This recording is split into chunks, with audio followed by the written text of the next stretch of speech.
Alright, this is Banjo-Kazooie 100% tournament between SecretHumorMan and Mo05eman. And to start off, for 100%, it requires all 100 jiggies, 900 notes, and 24 honeycomb pieces. And for now, they're just going to be getting the honeycomb pieces in Spiral Mountain.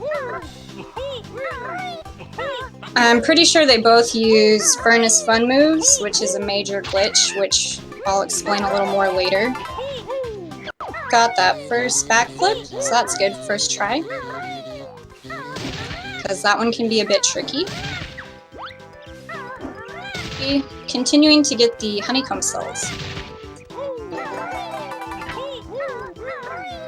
Hey!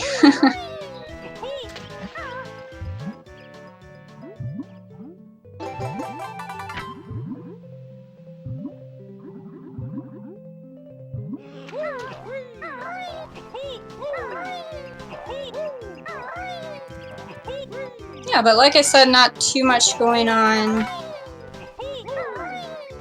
Not too much can happen here. So it's all about getting to the lair and getting to Mumbo's Mountain, so.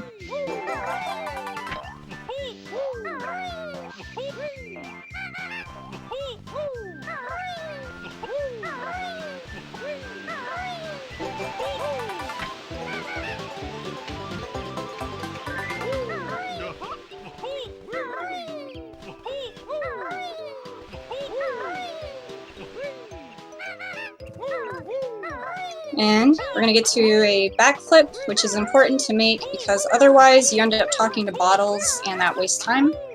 So it looks like SecretHumorMan got it, so that's good. He didn't have to talk to bottles. Waste 2 seconds. That's great.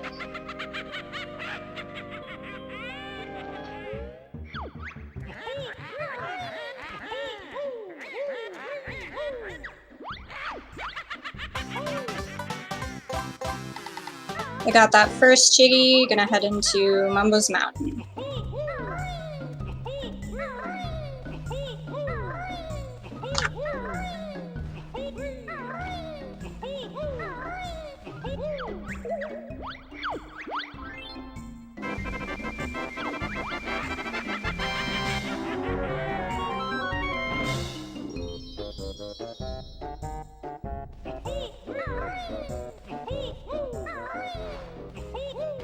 Alright, so with Mumbo's Mountain, there's just a lot of annoying little things, and making mistakes add up is the thing. So you're gonna be wanting to get everything as fast as possible and hopefully not a lot of obstacles in their way.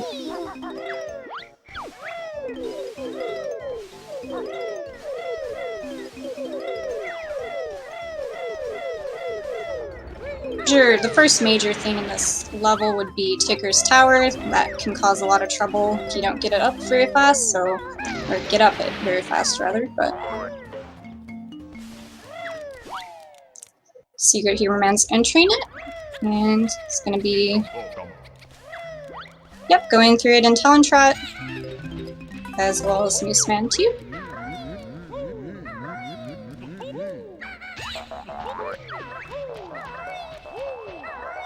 Got up there pretty alright. Or looks like Mo05eman might be. Alright, they made it up. Good, good. Ah, he had a little tumble there. It's not good. Alright.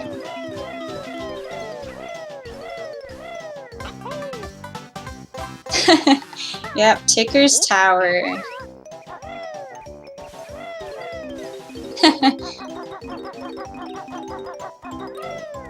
And the next frustrating thing that's coming up is they're going to be battling Conga.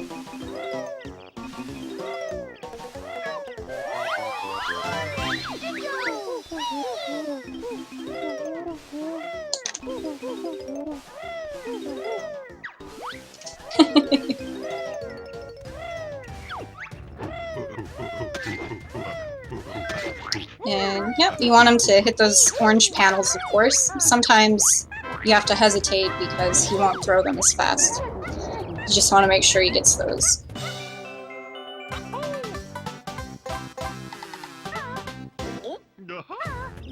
Alright, gonna learn eggs. So, that's good.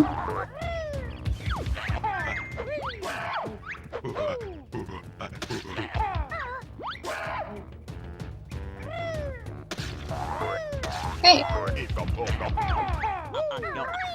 Alright, see, it's very frustrating. SecretHumorMan, he wants to hit Conga at that ledge, but sometimes you can miss. It's just waste time. You want to hit him. It's a little tricky to aim.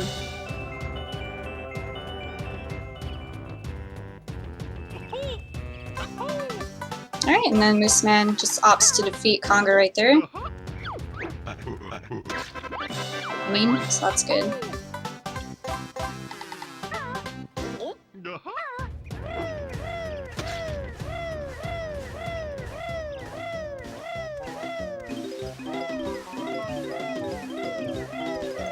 Alright, and they're gonna be hitting the huts. And they're gonna run into Mumbo's hut to get some notes. So that's good.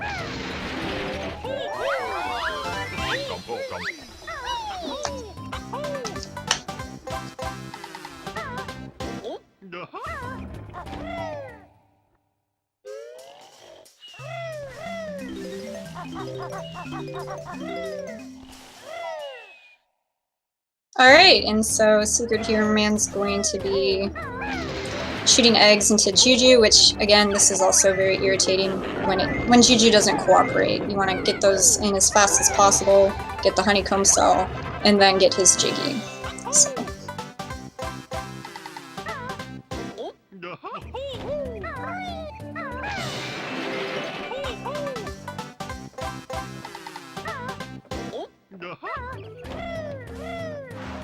Hey Cascron, hey Hag. Hey everyone.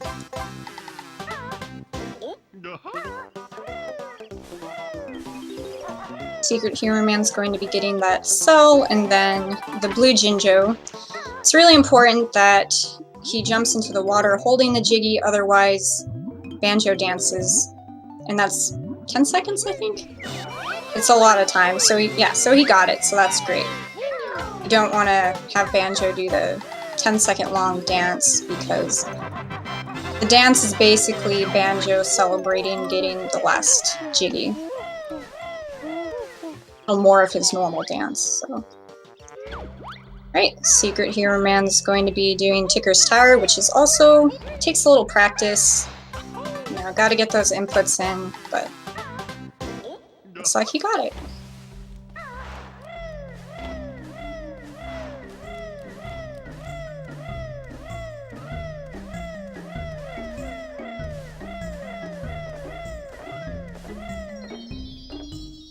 Okay, good. Mooseman got the Jiggy Jig skip too, that's great.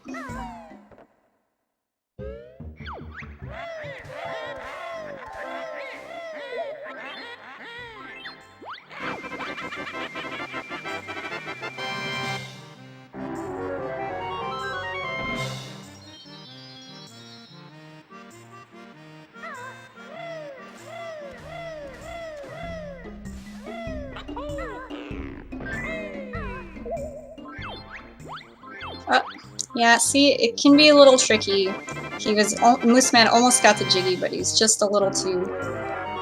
There, he got it. So, SecretHumorMan opened Treasure Trove Cove and Clanker's Cavern, and he's gonna go into Treasure Trove Cove, which is a very difficult level. It's one of the beginning levels, but there's a lot that can happen. A lot can go wrong in this level. It's a lot of interesting stuff.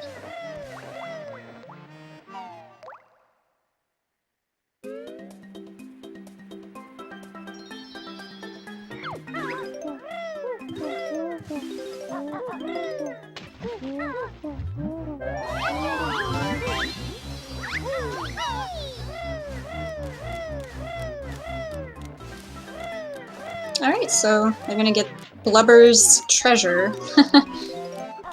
One of the first things they're gonna do, so they can get his Jiggy.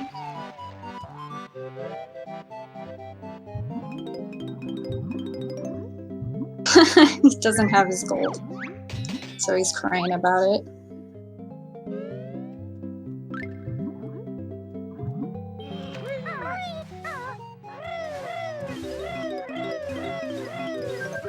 He's gonna learn flight.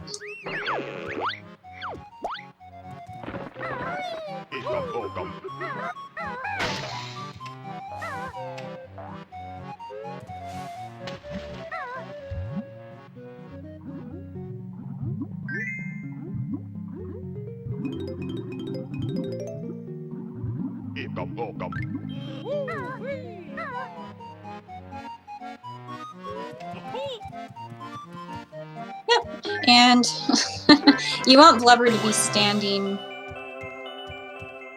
so that you can just grab it right away, but with SecretHumorMan that didn't happen. So. Right, he's going to be going into flight soon. It's the first flight section. He wants to get that note and the Jiggy in flight without landing.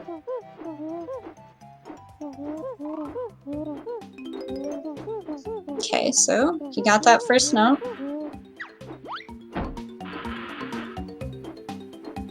Good.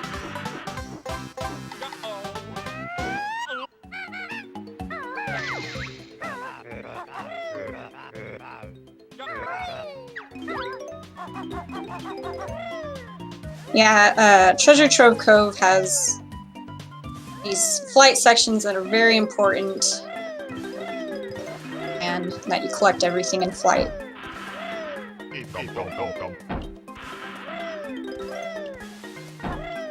Alright, and looks like SecretHumorMan having a little trouble with the stairs.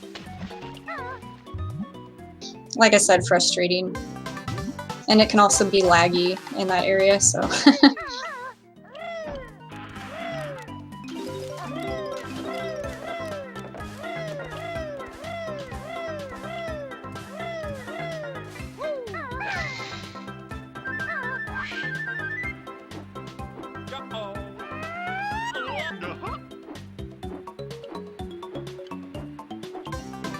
Okay.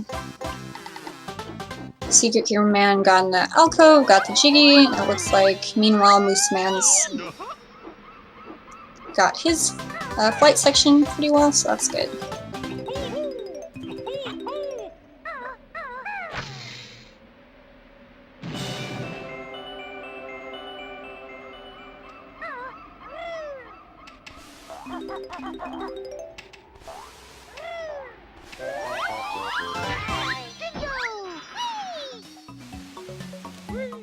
Okay.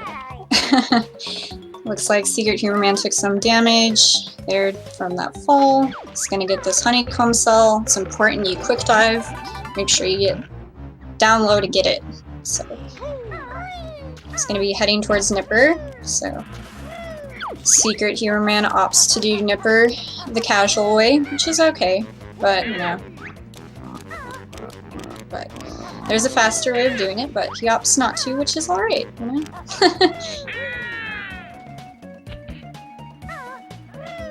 Meanwhile, Mooseman's gonna be doing that second flight section in the alcove.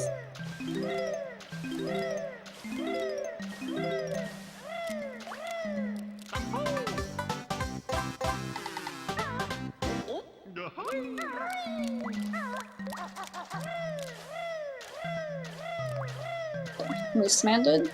Alright.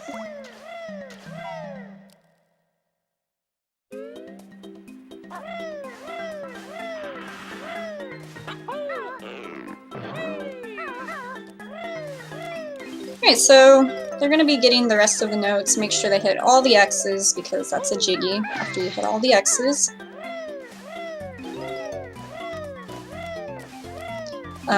Looks like Leaky's coming up.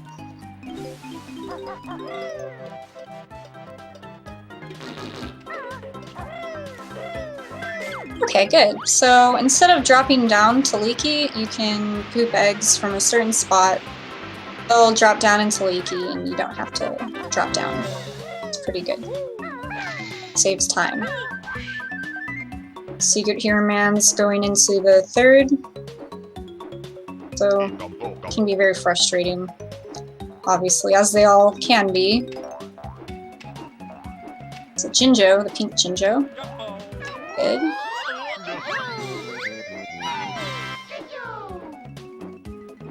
Alright, Mooseman had a little trouble with Nipper. He wants to make sure. You want to make sure you don't die to Nipper, because it can happen, so definitely don't want to die in any of the levels, unintentionally. Intentionally for the, what is it? Warp? So we can death warp. There we go. So, alright, Mooseman. Oh, he doesn't want to die. Okay, good, good. He didn't die. That's great. I was a little worried there.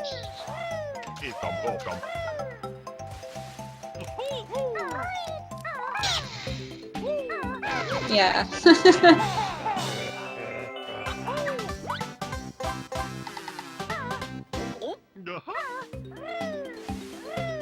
Alright, so SecretHumorMan's going to be headed into the sandcastle.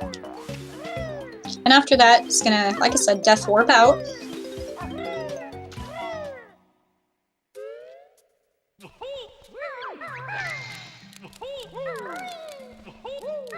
Yep, so as you can see in here, you just spell Banjo-Kazooie through the little tiles, and you want to do it as fast and optimally as possible.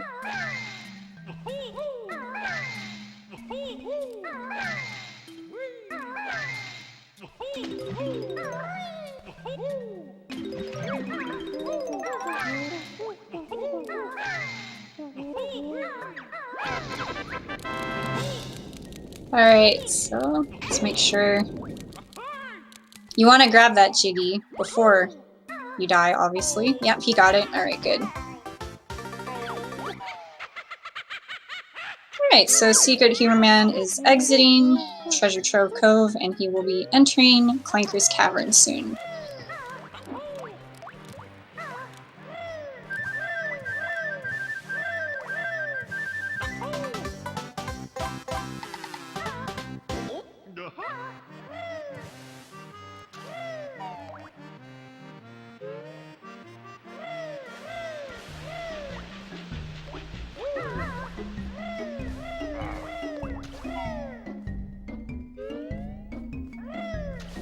And before you do that, you want to activate this cauldron, of course, because we will be using it later.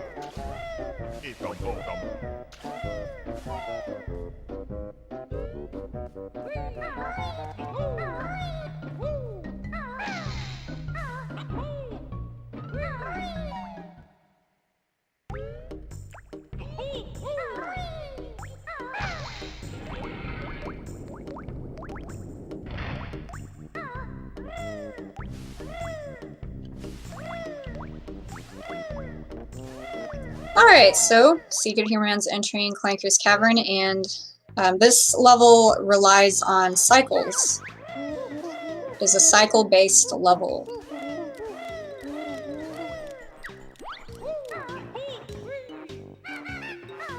So, I believe everything matters, basically, when you enter the level. You want to be doing everything as fast and optimally as possible so you can get the best cycles possible.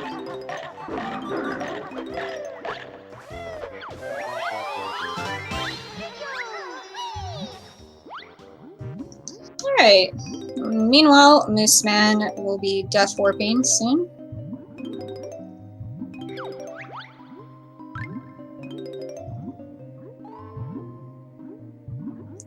Okay, well, Mooseman is going to have to do that longer jiggy jig because the crab was a bit away, so. Alright, so Mooseman got the death warp, good. SecretHumorMan getting these notes at the bottom of the level, which as a kid, well for me, it was pretty scary. It's going to be wanting to get those gloop bubbles and raising Clanker by swimming through the key.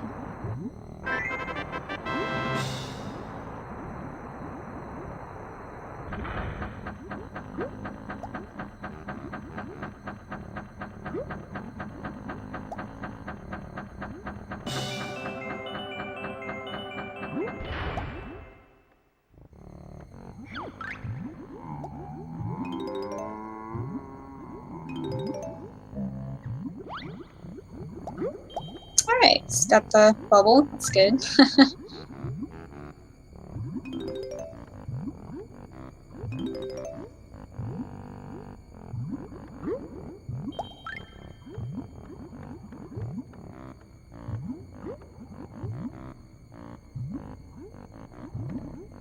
Yep, I guess so, Kestron. Clanker's Cavern can be scary as an adult, too. It's a very... I don't know how to describe it. It's just very morose, like sad looking level, and of course, you know, poor Clanker. Alright, so SecretHumorMan is going to be jumping up here to hit the teeth. For the teeth to raise, and then he's going to try. Okay, good. He got in. Nice.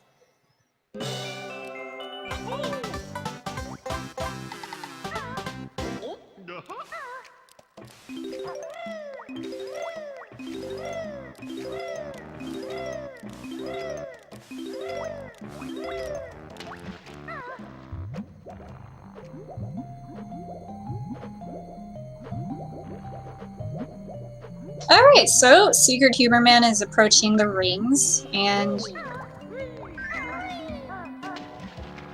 you want to end with the timer ending at 22. 21's good. 20's okay, and then anything below that is less good, but just want to make sure you get through the rings optimally. And while he's doing that, Mooseman is Clanker.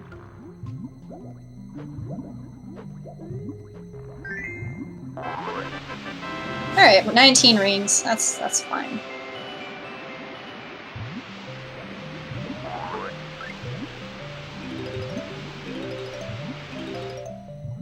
Right, so right now it's the Banjo-Kazooie, but there's more games on this channel.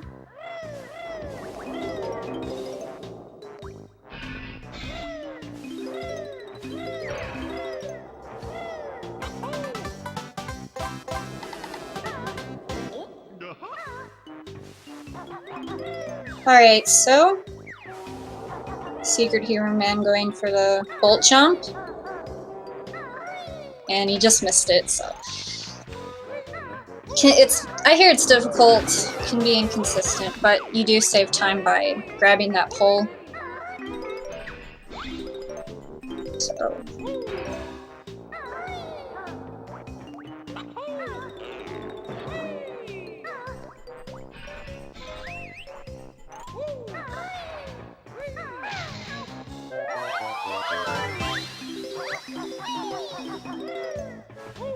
Alright, he's gonna get this honeycomb cell. He's gonna want to backflip into it. Oh, did he get it?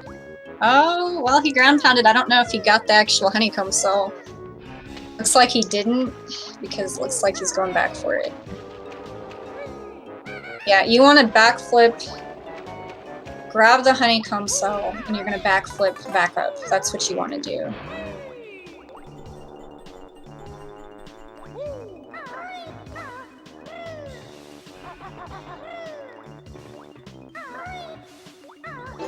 Okay, there we go. That's what he wanted to do. Unfortunately, again.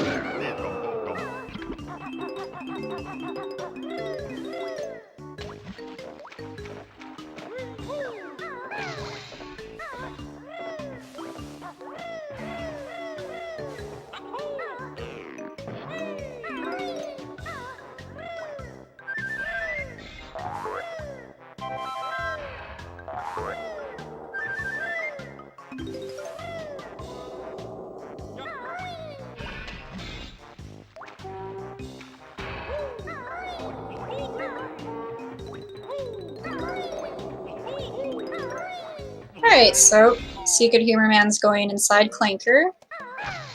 He's gonna hit the witch switch and traverse these blades.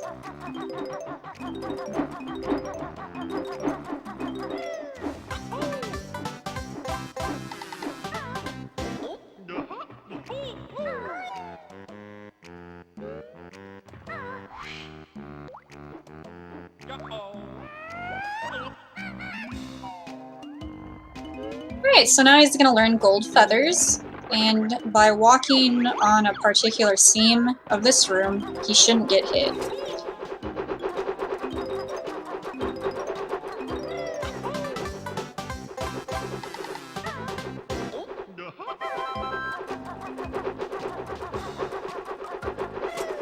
Oh, he got hit again.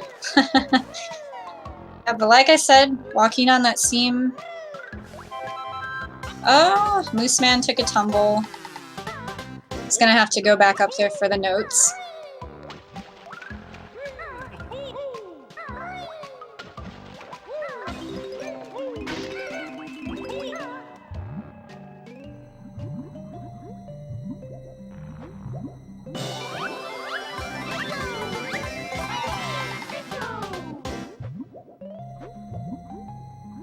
Alright, Mooseman also went for the bolt jump, but again, did not get it, so... Like I said, I hear it's really hard, so...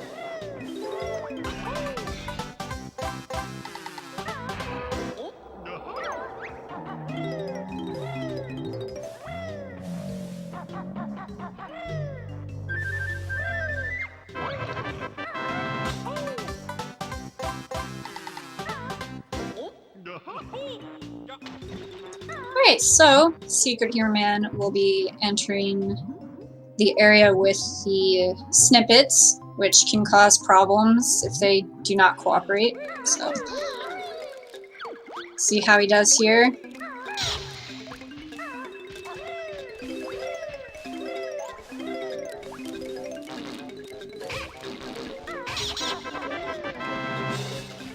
He didn't get up on the pipe though. Unfortunate.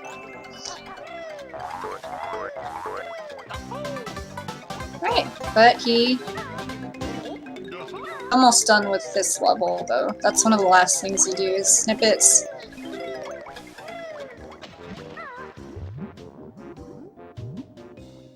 Meanwhile, Mooseman is going inside Clanker for those notes, learn gold feathers, among other things.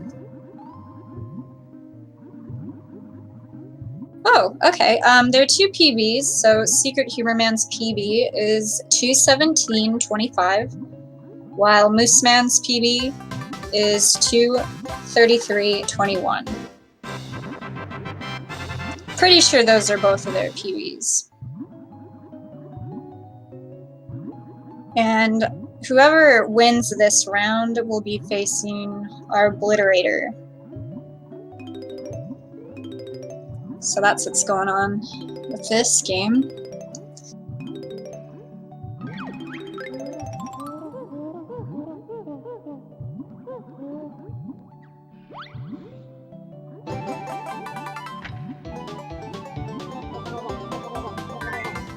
Alright, so SecretHumorMan Death Warping out. The Bubble Gloop Swamp.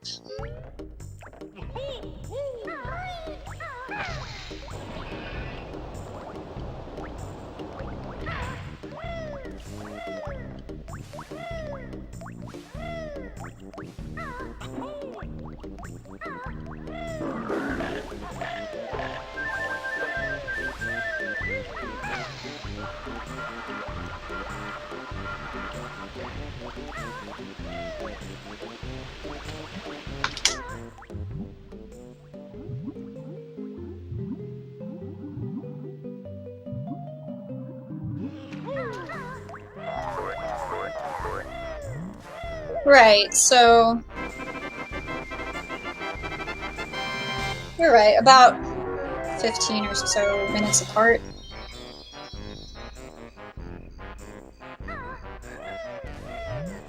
SecretHumorMan in the lead, but anything can happen.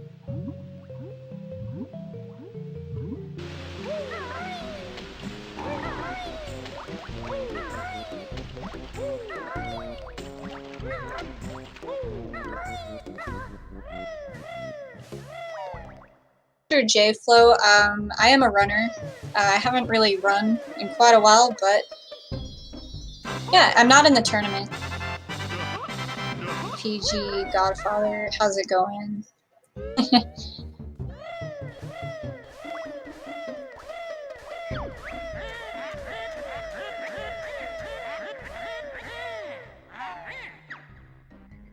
Alright, so currently SecretHumorMan is going to open FP, and how he's going to do that is by jumping into the piranha water. The reason you take damage is because there's little piranhas in there and they bite you. So he's just going to jump through the entrance just like that in Talon Trot, and he's going to open Freezy Peak. Actually, I think they intended you to use the boots, or you could, I wonder if you could walk in there as the crocodile and solve the puzzle. Anyway, we do this because it's faster, and I always thought it was really cool. The Gloop Swamp.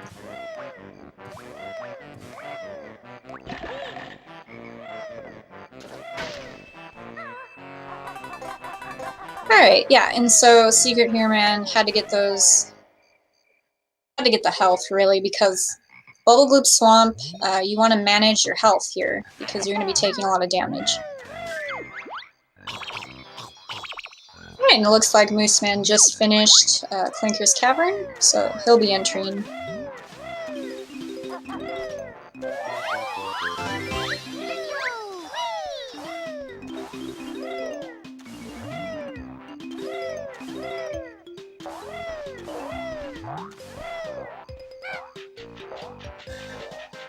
So he's gonna grab that Mumbo token and break open this egg.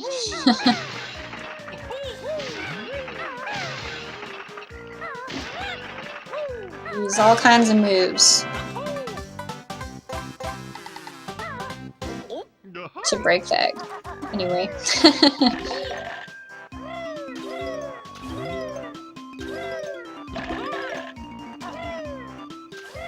Taking a lot of damage through the swamp because of the little piranhas biting you. You're gonna want to traverse it that way.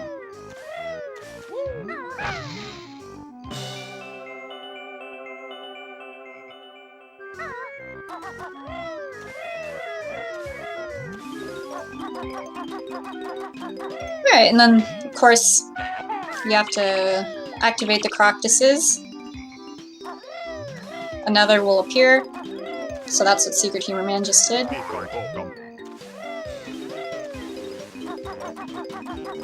This little timed section, once you get used to it, it's not so bad, but, you know, you can fall off and that can actually kill the run, really, if you die, or you could just take a lot of damage and waste time. But after you practice it with the right camera angles, it's usually not too bad.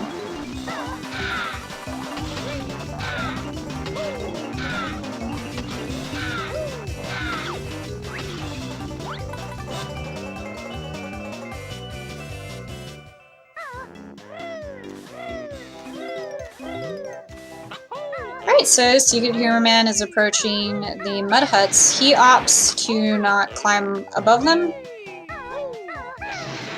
You can climb on top of them and jump to the next one, aside from one. But if you fall off of it, it's just really bad. You don't want to fall off the mud huts.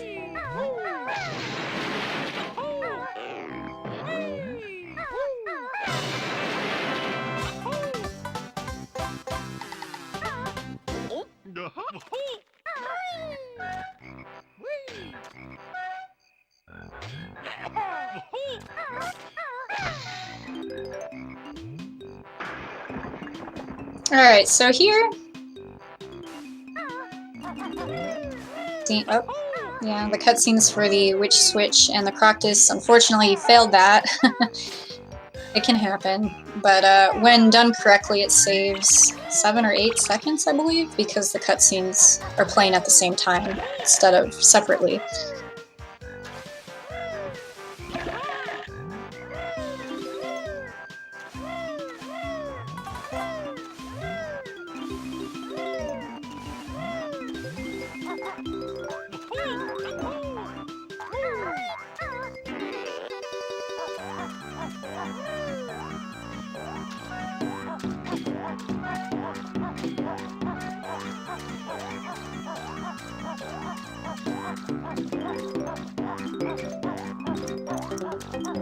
Nothing too exciting. SecretHumorMan is just going to be getting the notes and the Jinjo up here. Meanwhile, Mooseman broke open the egg.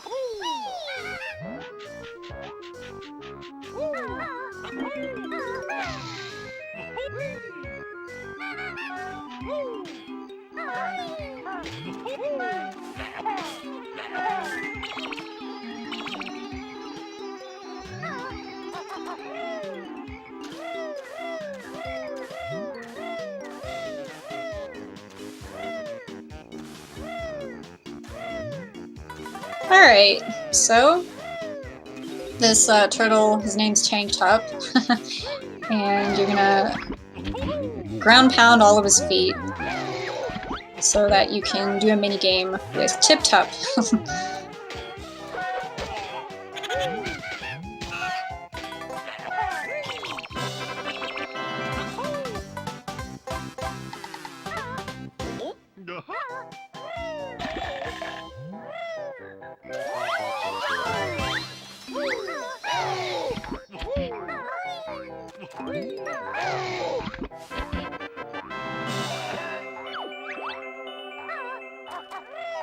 Alright, so it's gonna be approaching Tip Top's choir. So it's RNG. You want a good pattern with the turtles, so you're gonna want turtles to be close together, like nearby. This is far.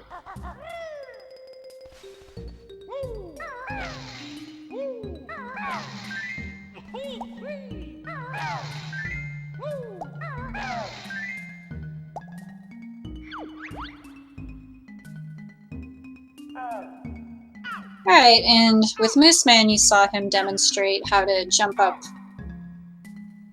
on top of the mud hut. It's a good thing he didn't fall or anything too. He also just missed that witch switch overlap. Like I said, it saves time if you can do it.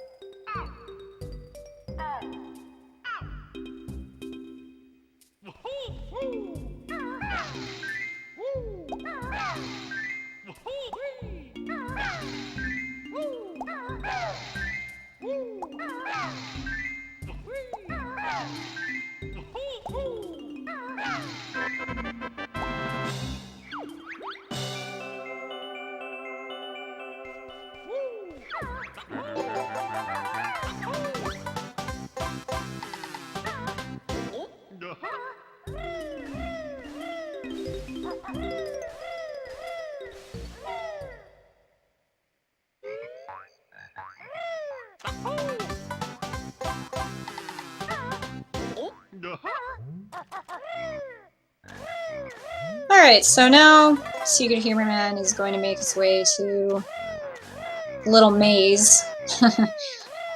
Has a bunch of notes you need to get. And then we'll turn into the crocodile.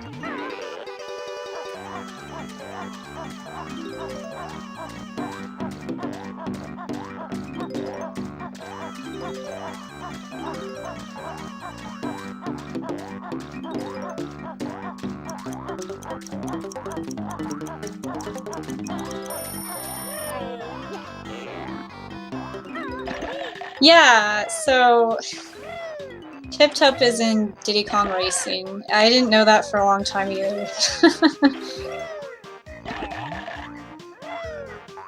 Man, this Jiggy. When I was a kid, I had a lot of trouble with this Jiggy, and even as an adult, I'm not gonna lie, I've run this game and I still have trouble with it, to be honest. So, just want to be careful, make sure you grab it without falling.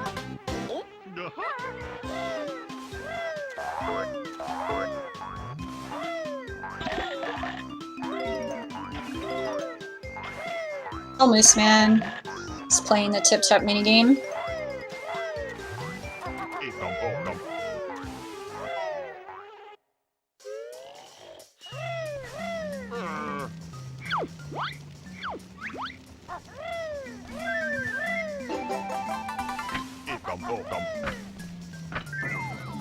Alright, yeah, so SecretHumorMan turning into the crocodile.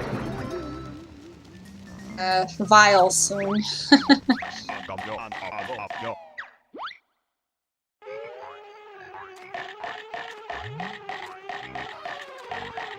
Oh, hey, Brad, sure. I didn't get your message.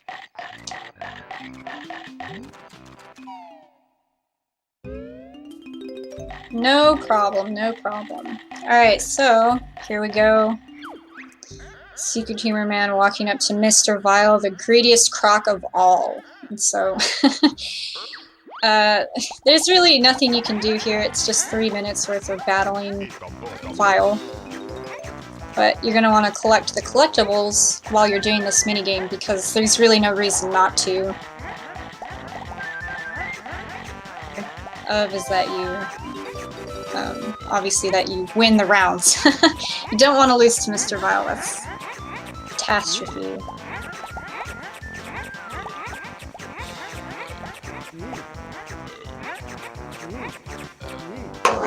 Oops.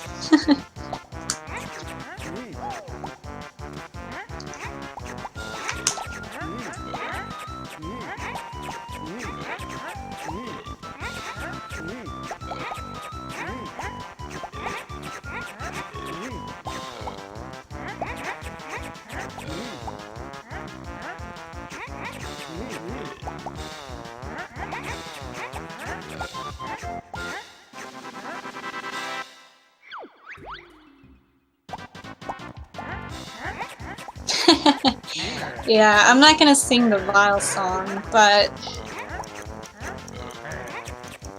there is a Vile song, you know.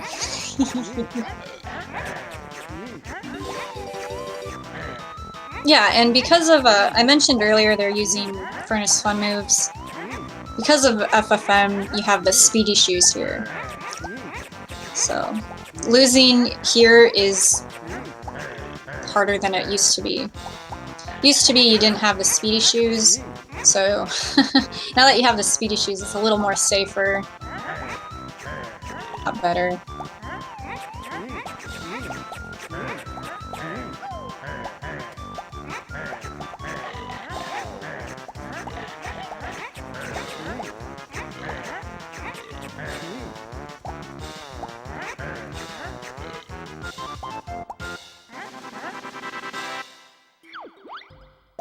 Alright, so it's round 3, and every 10 seconds it's gonna alternate between the Yumblies and the Grumblies. So, of Mr. Vile.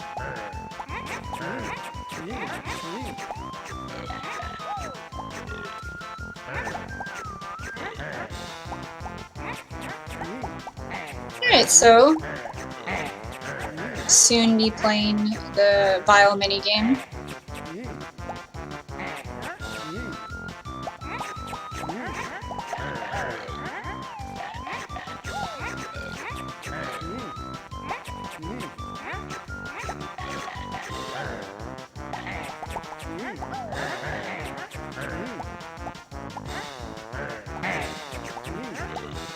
Alright, so okay.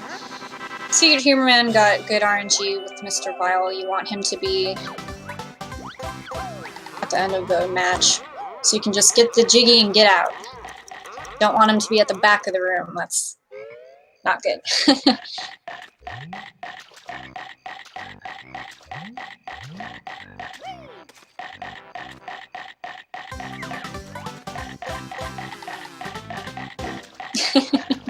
I don't know what y'all are talking about with the scuffed thing, but okay.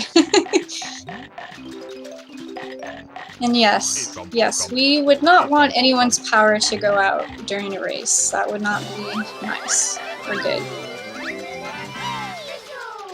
Alright, so he's at the last part of Bubble Loop Swamp. You just want to collect what's left, and then Death Warp using this Buzz Bomb.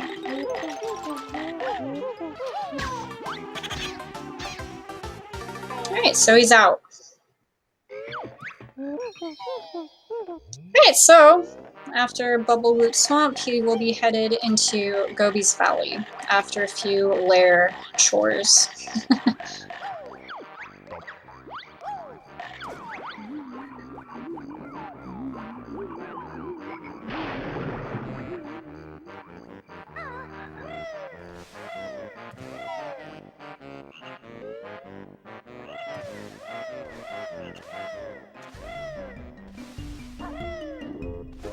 Alright, so this is a really cool lair Jiggy. He's going to be using the shot spring pad to jump onto Grunty's statue just like that, get the Jiggy here. Otherwise, you would have to... Anyway, point is, this is a really cool skip. Really great, easy way to get the Jiggy.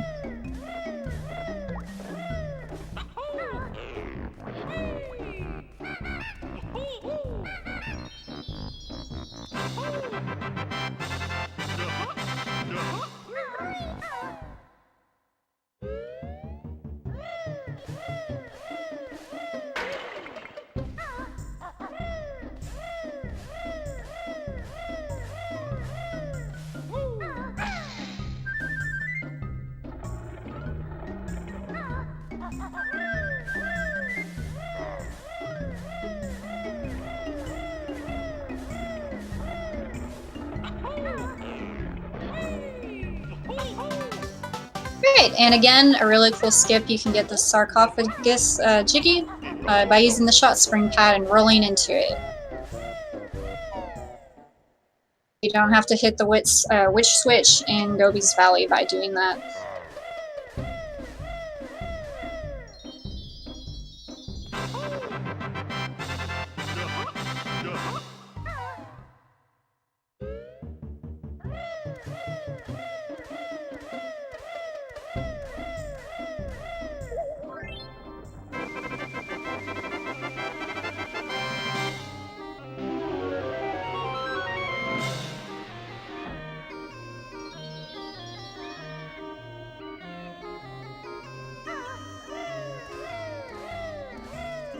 Alright, so Mooseman defeated Vile. He will be exiting Bubbleroot Swamp soon.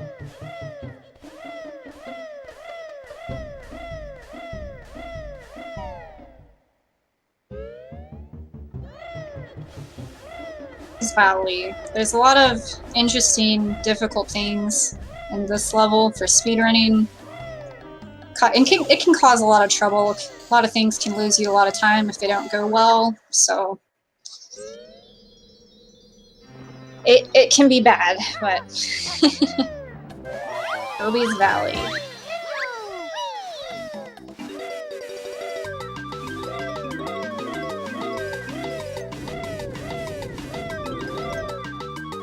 Alright, so he's gonna jump through this first ring. And after that, the rings that spawn are RNG. But, he got Swag Ring, so... that's a really good RNG ring he got. Get that. Swag Ring.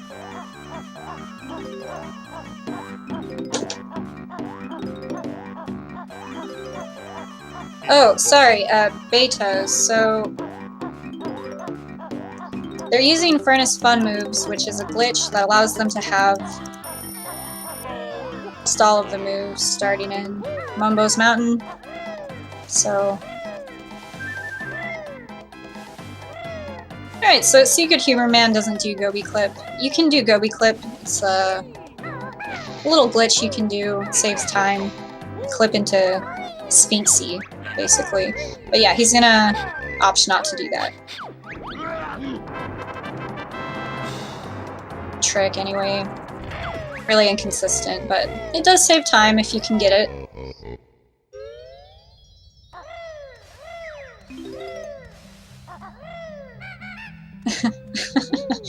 Alrighty then.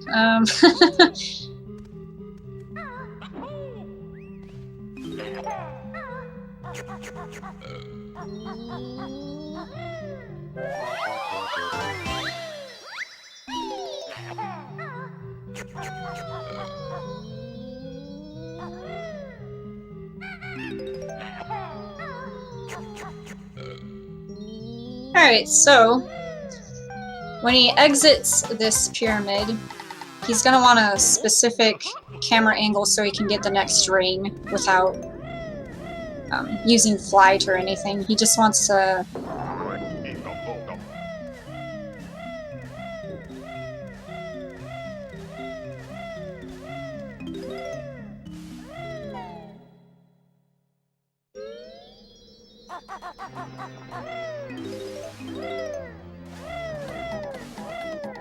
Okay, he made it up the ring, that's great. If you miss that ring, there's a backup, but it's... The backup isn't very fun, trust me.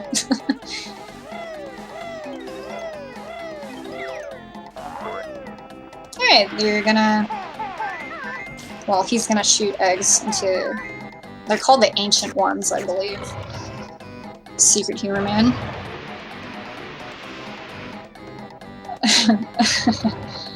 Okay then. Meanwhile, Mooseman's making his way towards Gobi's Valley.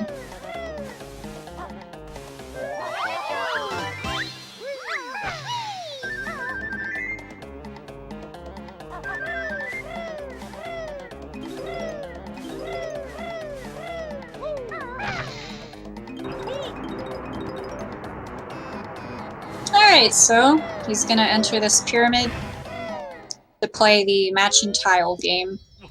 The tiles are always going to be the same. Some people do the pattern, some people do the pattern a little differently than others do. And get out, basically, as fast as possible.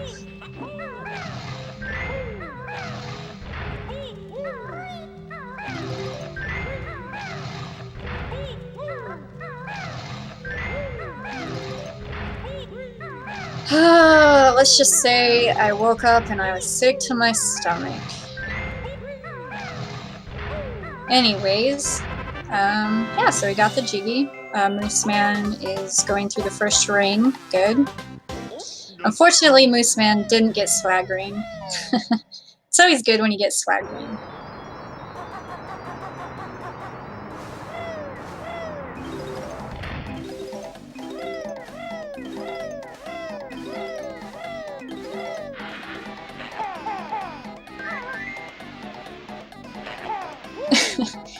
Alright, so I got the second ancient one. Oh, did he miss it? Oh dang. Okay, well, the reality is the ancient ones are very annoying. Like, infamously annoying. You want to shoot 3 eggs inside, but... Going for Gobi clip. Very ambitious. He didn't get it though.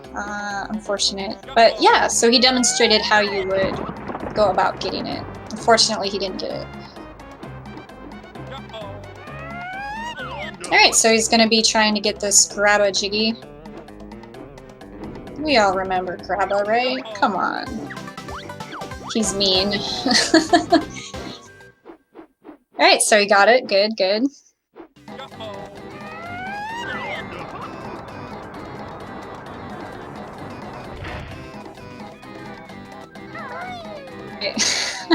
SecretHumorMan entering this pyramid.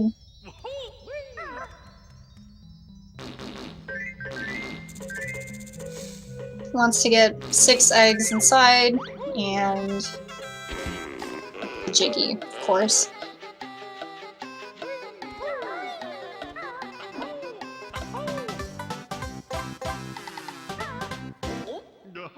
Yep, Grabba. And not a fun time. He holds the Jiggy and just laughs. Because he has it. He's not too big of a problem for us, though. Alright, so he's going to be entering this ring, which isn't too bad. And he has entered all the rings at this point, so... Spawns the Jiggy.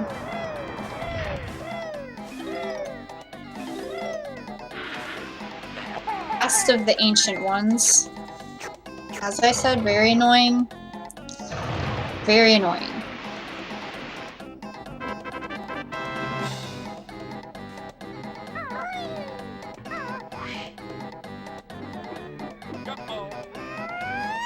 Gonna beak bomb to this cactus honeycomb cell. You need to grab that. And break the boulder so you can free Gobi.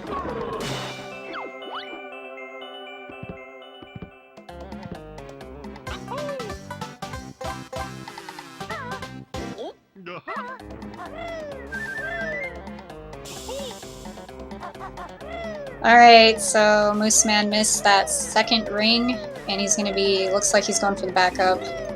Oh, he made it up! That's really good. Getting that backup first try is really good, so...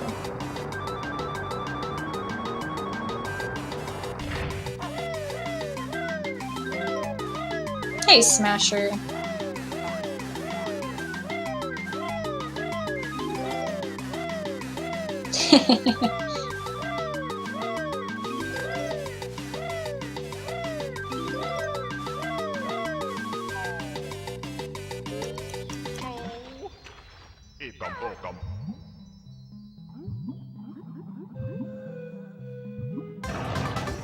Alright, so with this Jiggy here, in this pyramid, it lowers the water. And the water fills the moat.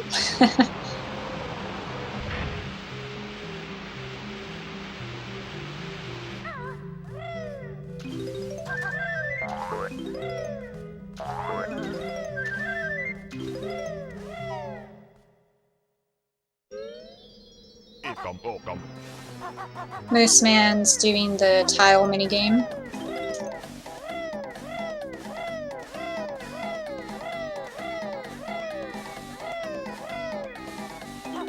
Alright, so SecretHumorMan entering King Sandybutt's tomb. And he's not happy that you're disturbing it, let's just say. And there's a really cool way to make it really fast if you can... rather than through it, so you can see he's trying to get up there. Yeah, so that's what you want to do. A bit saves time.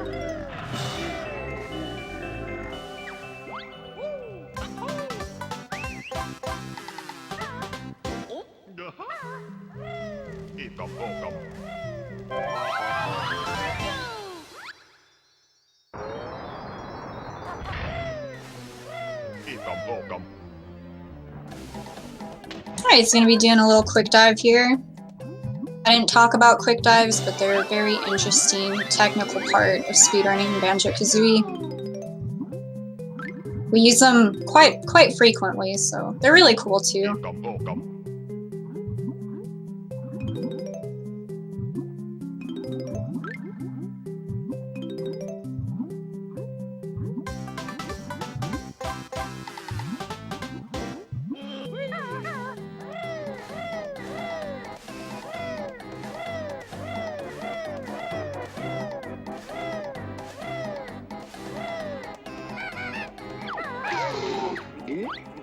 Alright, so we're gonna hit Gobi to get this Jiggy. Gobi takes quite a bit of abuse in Banjo-Kazooie, in case you didn't know. He gets hit up quite a bit.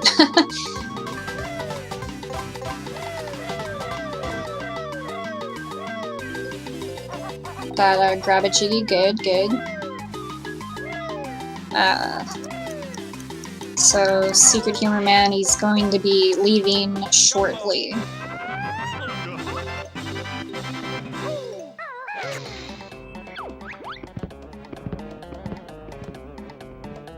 Poor Gobi. This is his valley after all, it's Gobi's valley, so...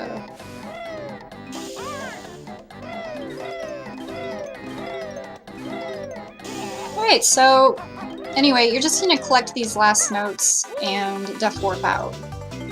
But obviously, as you can see, you wanna make sure you get all those notes before Death Warping. SecretHumorMan had to use his gold feathers. He got hit by the little beetle. Dang. Yeah, you're right, he's not safe in the next game. Gobi Suffers some abuse in that game too, dang. Alright, so gonna be Mad Monster Mansion.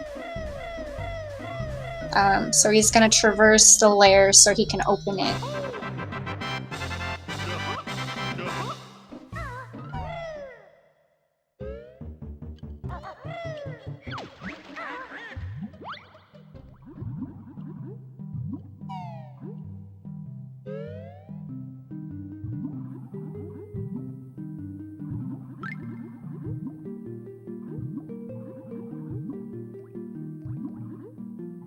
Alright, Mooseman's entering King Sandybutt's tomb.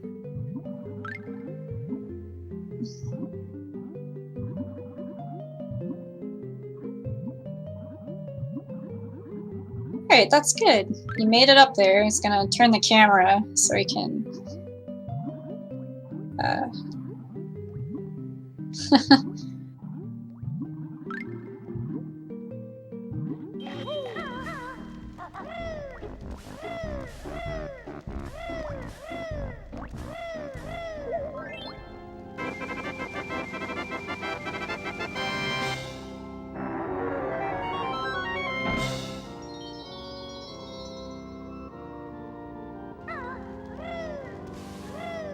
Alright, so something to talk about. Of course, you don't have to collect all of the Mumbo tokens, of course, but you do want to get a fair amount. There's a Mumbo token route. And if you miss one, there's always backups, but you gotta make sure you have enough. You wanna make sure by the end of Click Clockwood you can turn into the bee and all that good stuff. You don't want to be short on tokens.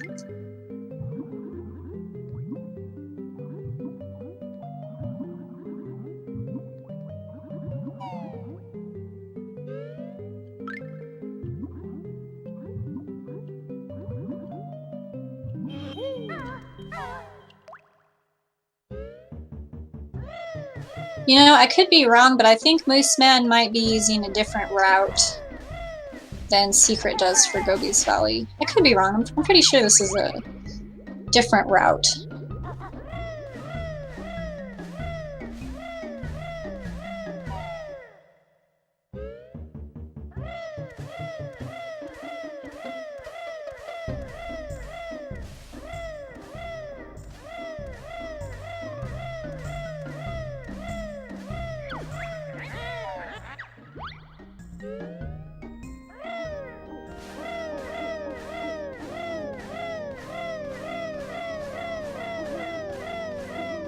Alright, so up here, of course, you want to make sure you open this gate because we need to go in there as the pumpkin later.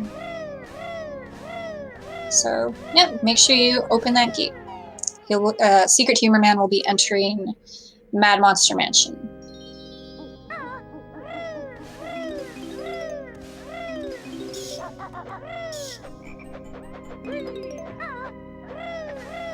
Alright, so just like with that gate, he's going to be opening windows because the pumpkin has to go in there.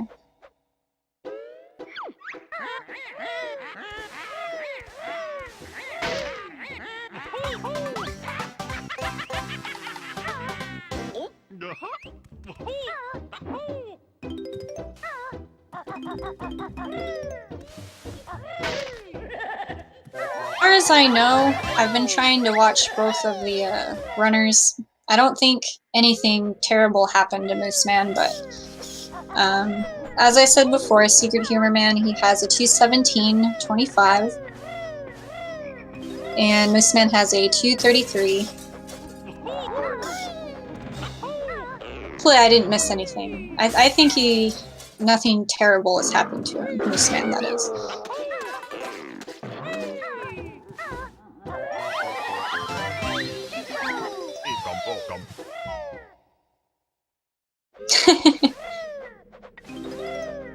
Alright.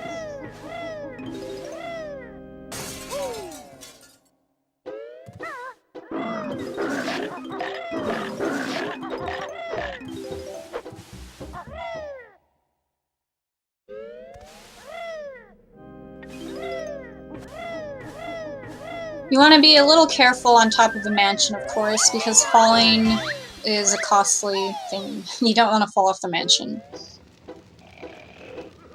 slip it, slide off, whatever. You just don't want that to happen. You don't want to wake Napper up.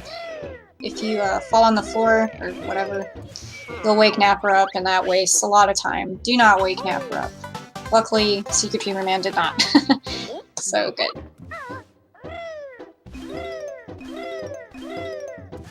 Well, it can, I guess, anyway. If you're not careful, you can fall off, and obviously you don't want to do that. I just felt like it was worth saying, because, I mean, I've fallen off a little. Don't want to slip off of it. You have to go back up of it, or go back up it, anyway. SecretHumorMan's going through the maze, little hedge maze, and, collecting the notes, the Jinjo, so he can get to the other side.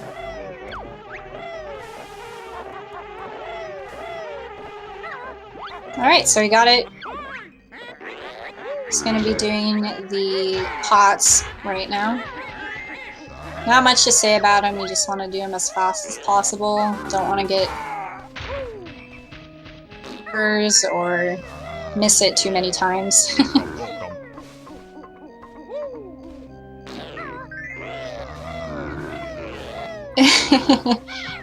Alright.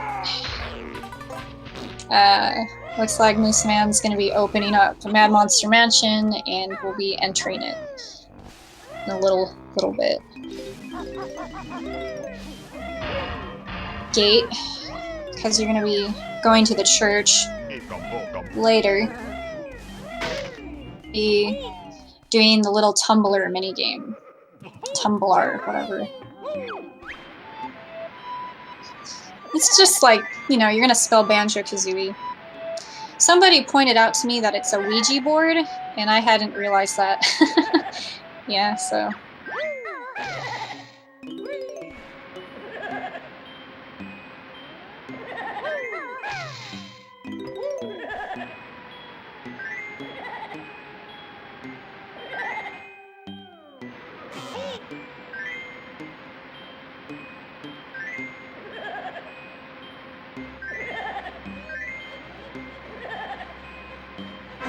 Alright, so we got it. It's gonna get the Jiggy, and it's going to exit.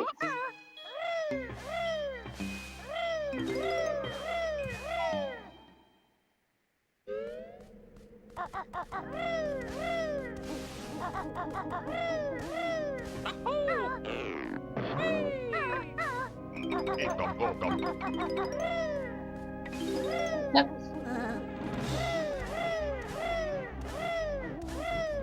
Alright, so looks like SecretHumorMan will be entering the church, and there's a lot of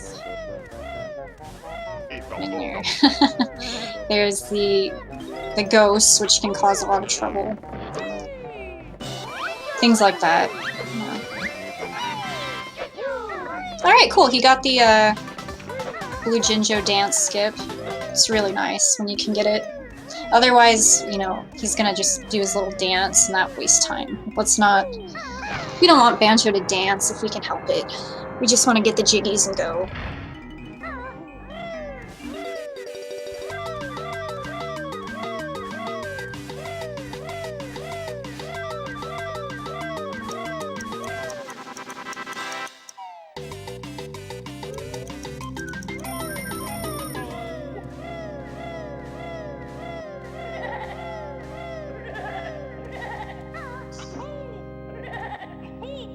Yeah, so as you can see, they're really rude ghosts, and you can only kill them with gold feathers. They're just an annoyance, they can knock you down, things like that. You just want to get the notes on these pews, and then you're going to be climbing up the organ.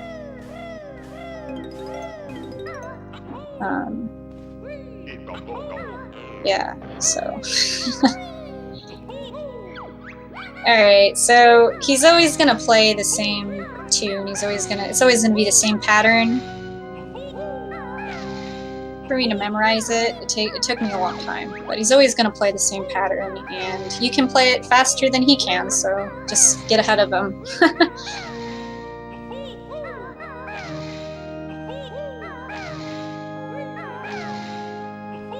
Also, of course, there's a cheat sheet too if you need one. Just pull up the cheat sheet and just follow the pattern. Done.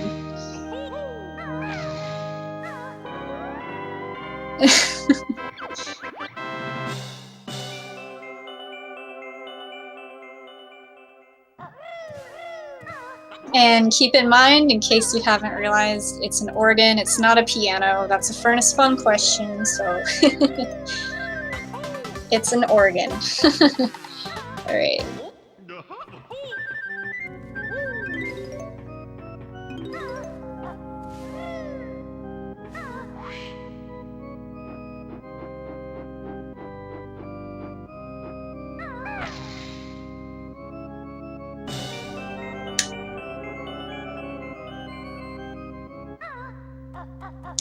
Alright, so we're gonna he's gonna traverse the scaffolding. I've never fallen down from it, but it's kind of scary, not gonna lie. And he's gonna use ground pound invincibility to get down here.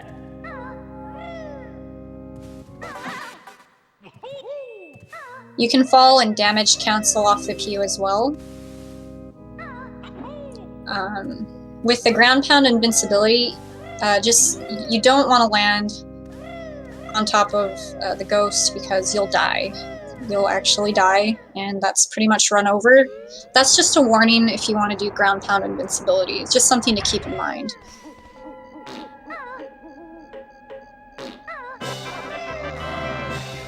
Alright, so Mooseman's going through the maze, and SecretHumorMan's on top of the church.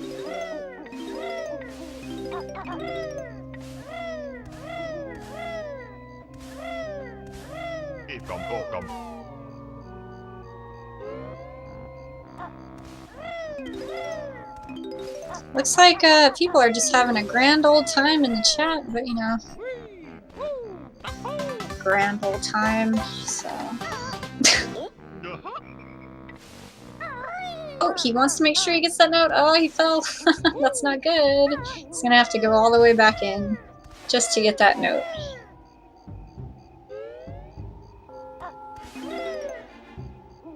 Okay. So from here, he's going to be entering Mumbo's hut into... It's going to turn into the pumpkin, which is a very cute transformation, I would say. Very cute.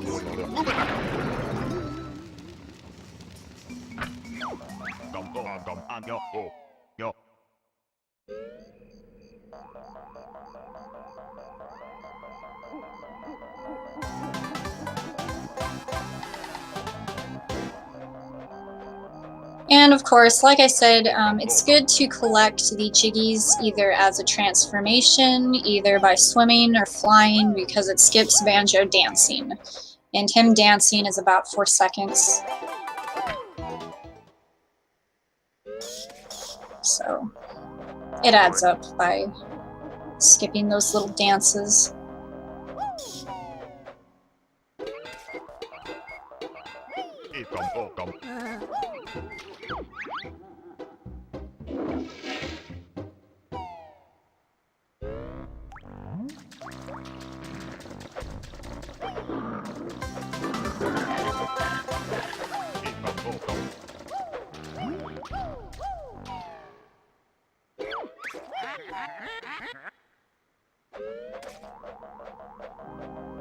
Alright, so he's got a few more notes to collect. This Jiggy right here. If you're playing the game, running the game, and you want to collect that Jiggy, don't hold any input, just let the pumpkin drop down. If you hold an input, you'll miss it. Just keep neutral for that Jiggy.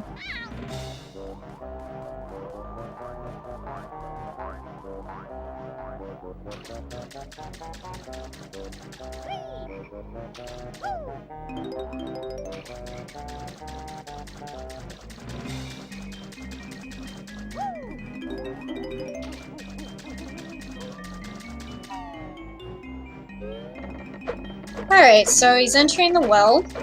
Gonna grab these last notes, the token here, as pumpkin, and then we'll be death warping out of it.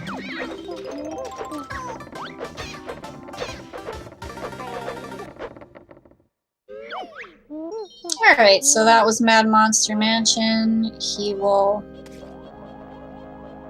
water for Rusty Bucket Bay.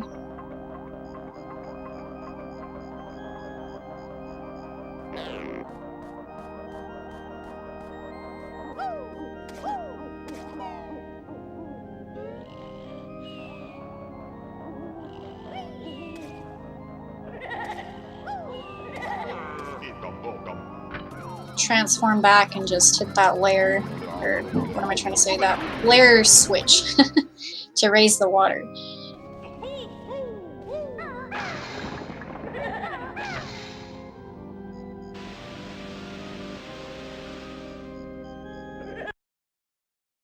Right, so as soon as you do that, you're gonna reset the console.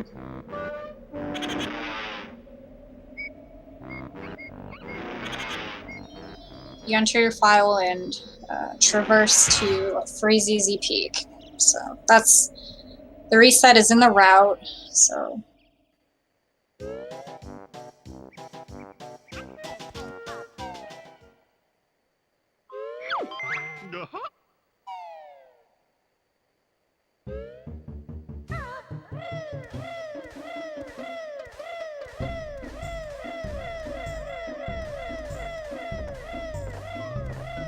Mooseman is inside the church, so he's a ways behind, but like I said, anything can happen.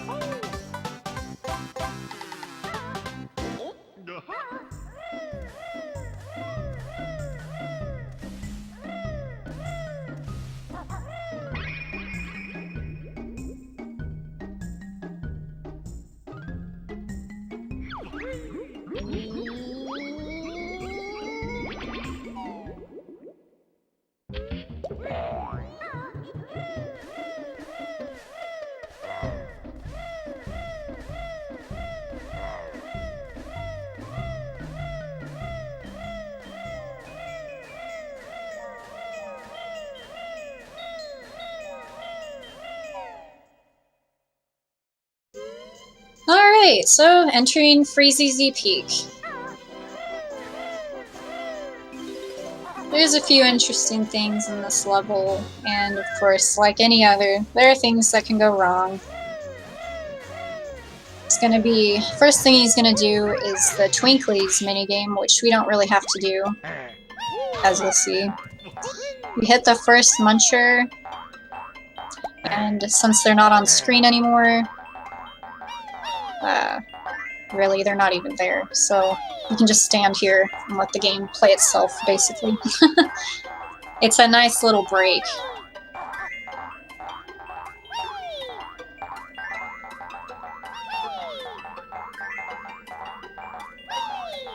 Yeah, I agree. Freezy Peak, festive, very fun. It's probably my favorite, if not one of my favorites, for sure.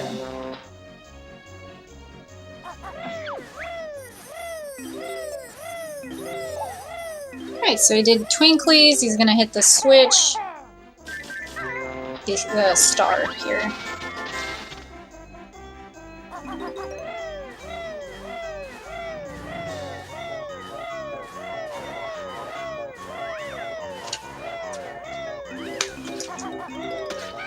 And make sure you grab that pink Jinjo.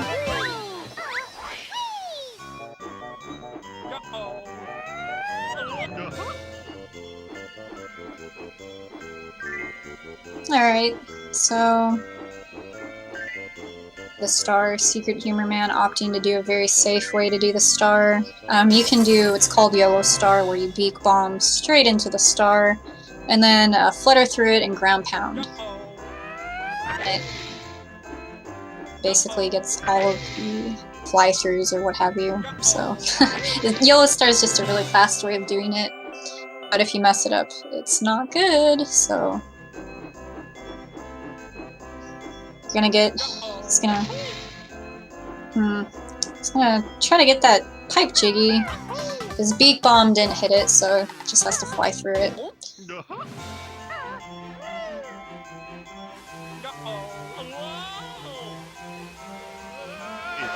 Oh, King Friday. What a silly goose. Anyway.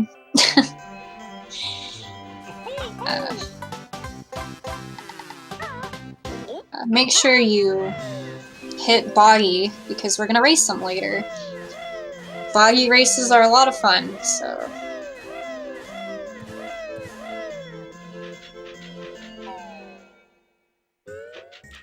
Alright, so SecretHumorMan, he's gonna climb this little Christmas tree.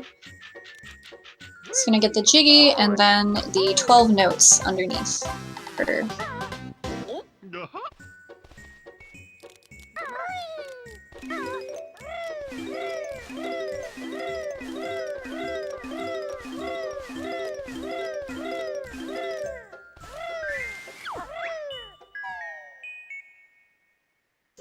Hello.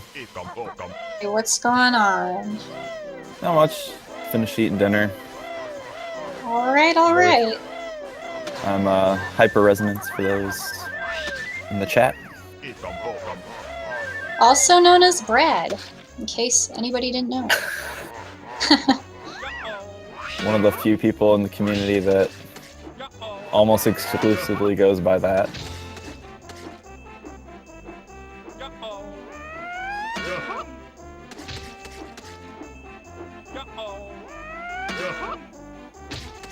Alright, so, SecretHumorMan's doing the Sir Slush section. So I just gotta load up this commentary stream here. Yeah, go ahead, go ahead. Alright, good to go. Cool, cool.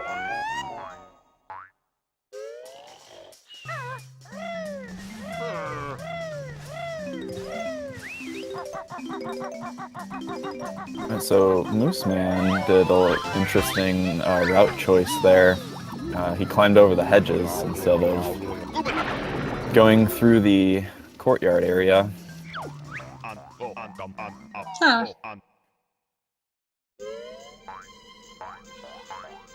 Because I've noticed he's been doing a little different route than I expected, so... I don't really know what to expect for these guys. I don't watch them too often, and I've been seeing a lot of things that are not usual. Right. So. Right.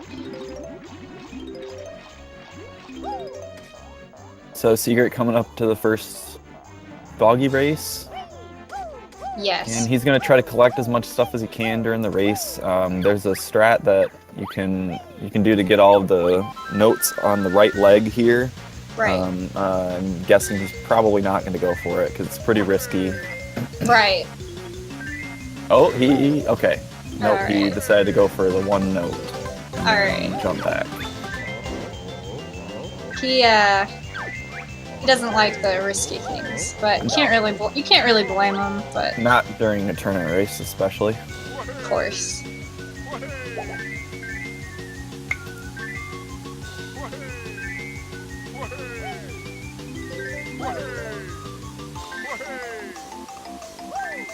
Alright. Oh, I missed one flag. You gotta get all the flags. Don't want to lag behind. So if you're more than 3 flags behind Boggy and then he gets a little bit more distance, you lose. Right. And if you're 3 or more flags ahead of Boggy, he just starts really catching up to you. So if you want to make sure you don't lose, you don't want to get too far ahead because then he'll just rubber band at the end and catch up. But it looks like he's not going too fast here, so Secret gets the win. Yep, first Boggy race. It's good to see them with haze. Nice, nice.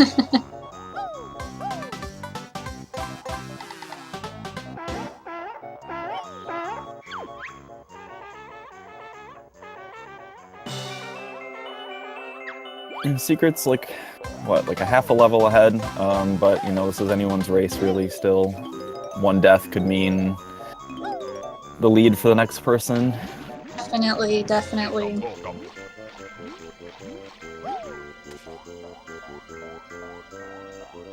I didn't get to say it, but if you die without having all 100 notes, you have to collect them all again. So. Yep. That's why it's really bad. Yep, and then certain puzzles will reset. Like, for example, the X's and TTC. If you die, you have to do all of them again.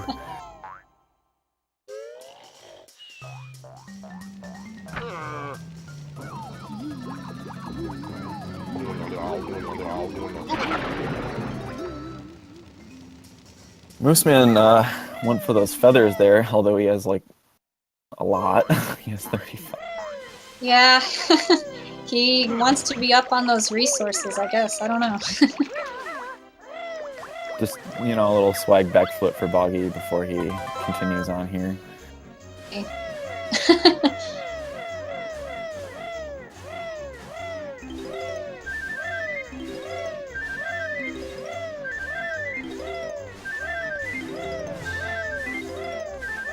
Did you explain the Twinklies?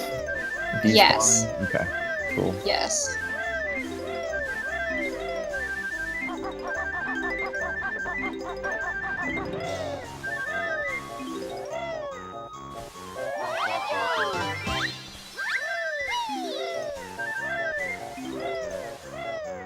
Alright, so Secret's gonna be getting the last present, and then this snowman Jiggy, and then he's gonna go turn in the presents. Right. Kind of an issue with the routing in this level is if you die with the presents as well, you have to collect them again. And Oh, wow. You can't end the level with the presents and then death warp and then turn them in. So you have to detour all the way over to Boggy's here. Seems out of the way, but it's really unavoidable. Right. But a quick beak bomb from the nose there is the best way to get back to Boggy. It's pretty cool too, because you just kind of right slide down on that cliff there. Yeah.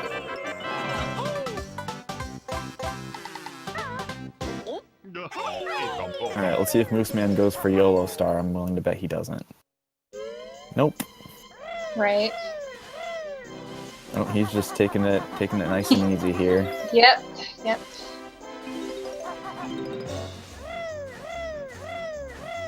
And he also detoured for the notes are on that blue present for doing the star.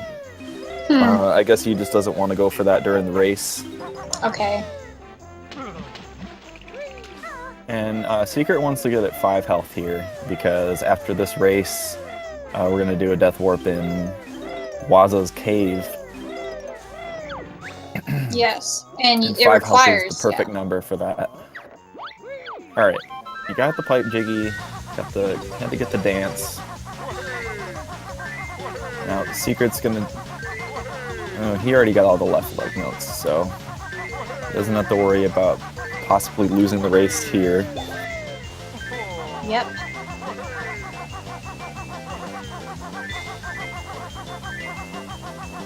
A couple more notes to get and the green Jinjo along the way.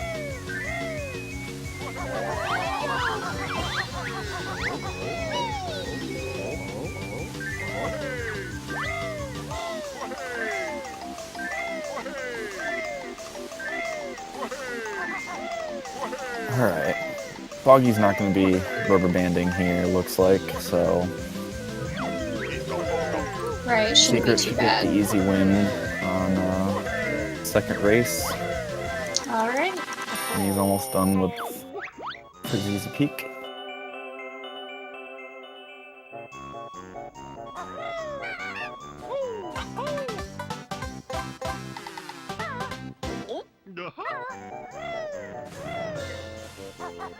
Now this orange Jinjo in here gives you the slow 10 Jiggy dance, but it's pretty unavoidable in terms of routing this level. Right. It's not really worth it to try to skip an 8-second dance and go really far out of your way. Of course, right.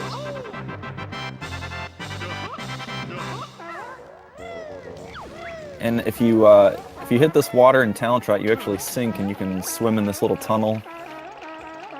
It's really cool. Which otherwise you need the walrus for. Yep. And you take a bunch of damage, which sets you up for a death warp you can do off of this ice cube near the honeycomb. And that'll be it for Freeze Easy Peak Secret. Meanwhile, Mooseman is about to transform into the walrus. Yep. Okay. It's gonna be going for the eye jiggy.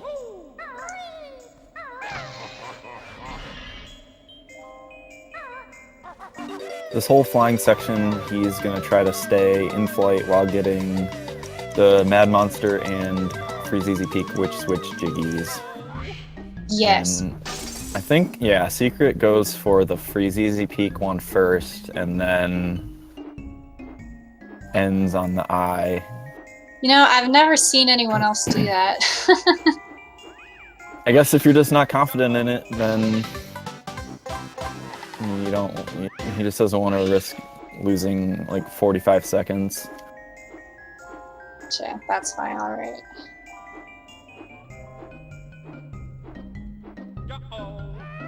That's a really interesting beak bomb angle. Yeah. And then I think, yeah, he's just gonna beak bomb to the loading zone here. I don't actually know how much slower that is, but I guess if you really don't want to land. Mooseman, though, oh, he almost got the right leg strat. Wow. He almost got it. Just barely missed the jiggy, so he's probably gonna have to waste some time later to detour for that. Alright. Mooseman's got some balls going for that in the tournament, Agreed. that's for sure. Agreed.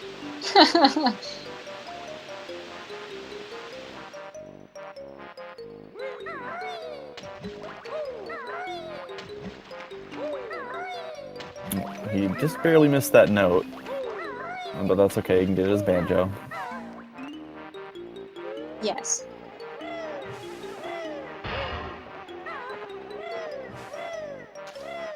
And Secret opening Rusty Bucket Bay. This is where you would normally go for these present notes as Walrus, but he already got them, so he's just gonna cruise right along and win Boggy. Yes. Win Boggy, right? He's gonna win Boggy. It's a good thing he It's a win to Boggy. No, I gotcha.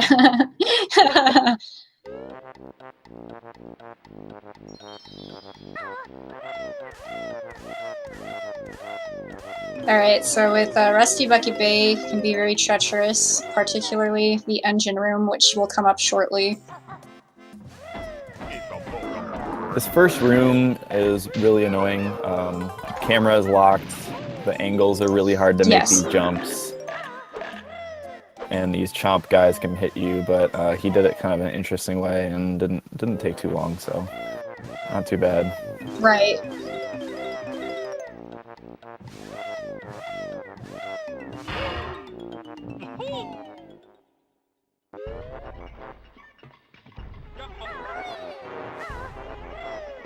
So there's a fast cycle that you can get in this room based off these rotating platforms, but I'm guessing that he's probably gonna take it nice and slow and make sure he doesn't die here.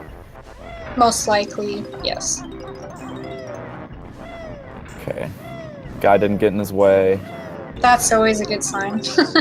You don't want the Grublin to be standing there.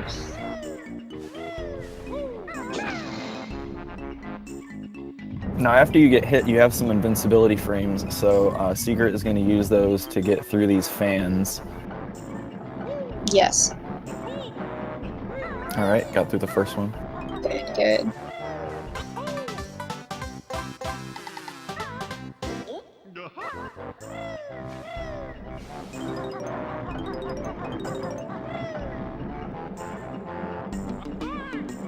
And he's safe. Right, very good.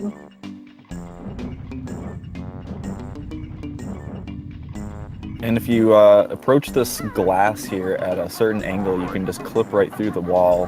And he got it pretty quick. That was fast. Good.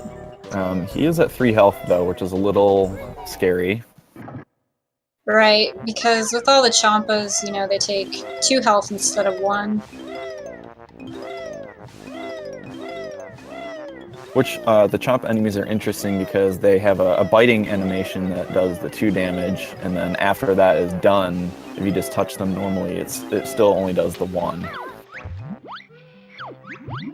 Right, interesting.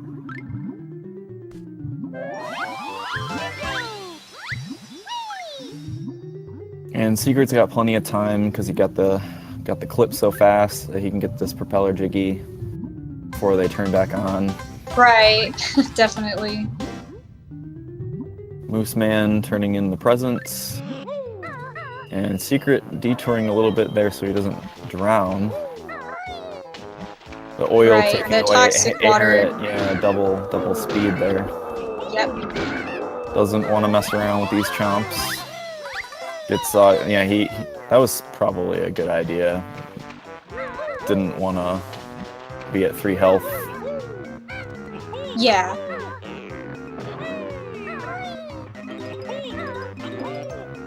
We'll be racing Boggy.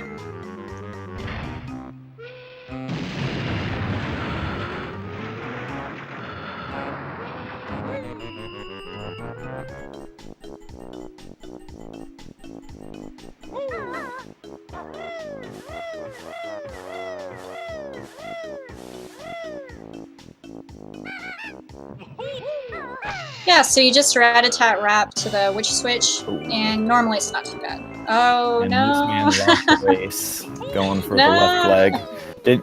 I didn't see it. Did he go for the jiggy, or did he leave it there? Or I didn't quite see it. We'll have to see what happens. But that's not a really bad time loss there, because No, it's not too awful. And it is a good thing that Secret went for that health, because he got hit by Boombox twice there, and he would have been at 1 health otherwise.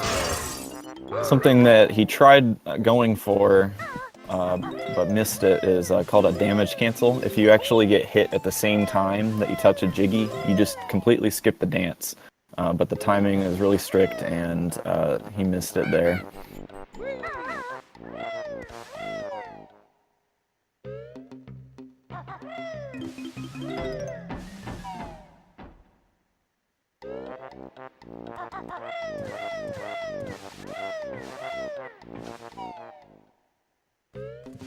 Alright.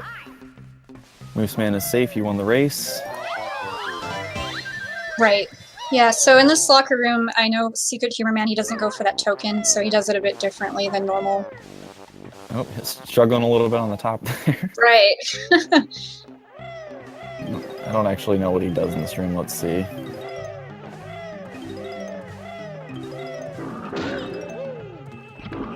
Oh, I see, okay, he just kills all the chomps, just to be safe.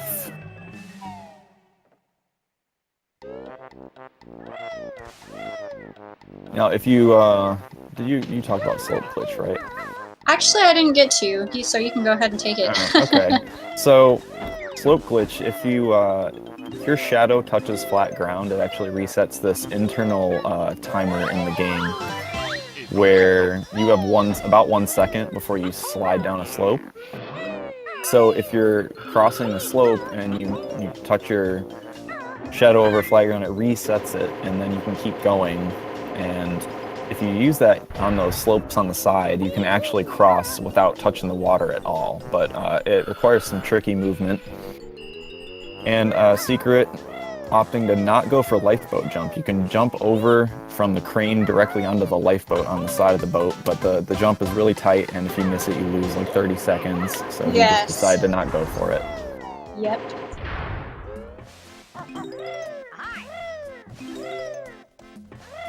And, oh, is that... That's a really interesting kitchen route, but... Yeah, I guess he does it a different way, alright.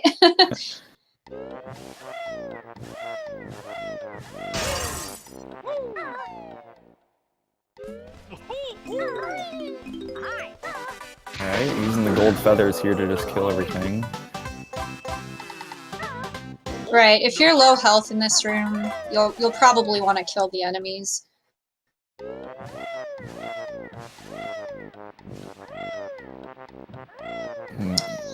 Now you can use... Go ahead. Yeah, he uses the pipe, although you can use that little lifeboat holder thing, but he's afraid of falling into the water. It happens. I did that in one of my races. Yeah, I've done it too. You don't want that to happen, so he's just playing it safe by getting up there with the pipe. Yep.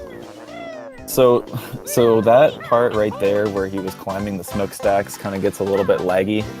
And if you know SM64 at all, a lot of people end up accidentally ground pounding on Bowser's sub because it gets really laggy.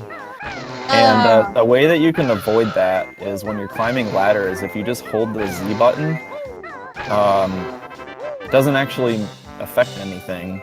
And so when you flutter at the top of the ladder, you can just flutter and then press C left and you'll just get into Talon Trap and you have absolutely no risk of accidentally ground pounding.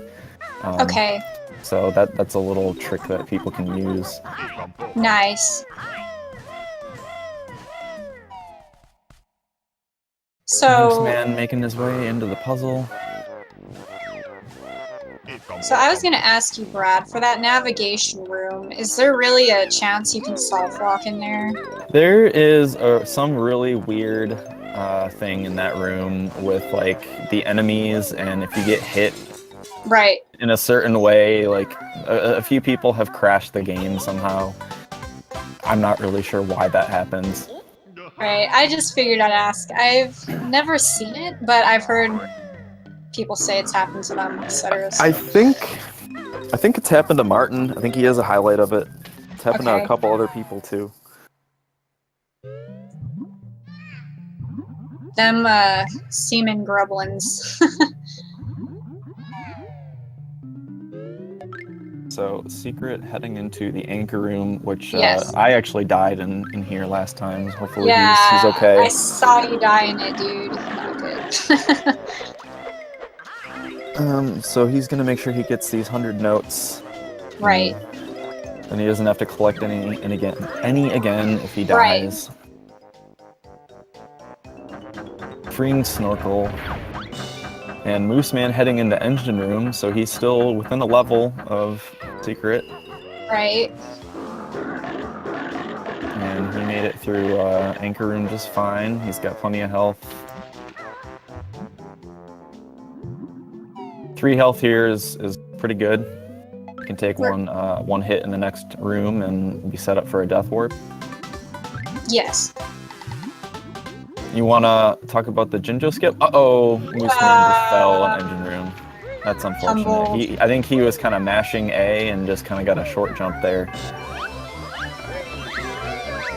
Okay, he didn't get the skip. What is it? That little buoy?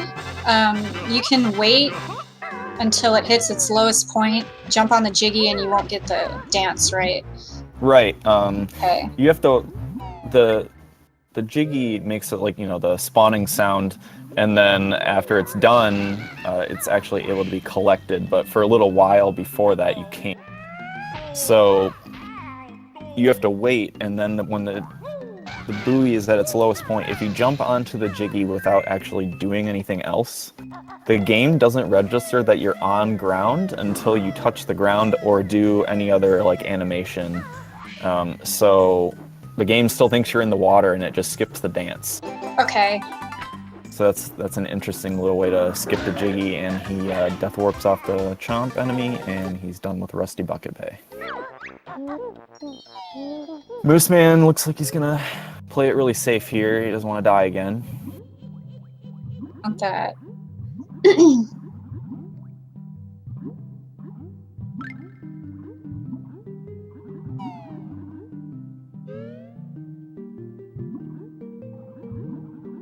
And Secret has to go into the Click-Clock Wood area to hit the puzzle switch, which makes the podium appear next to near the TTC area. Right. And Mooseman, ooh, he made it. Okay. He got double tapped, so... Yeah, if you're not quick enough to get through the fan, you can get hit again, and sometimes it knocks you a really weird direction.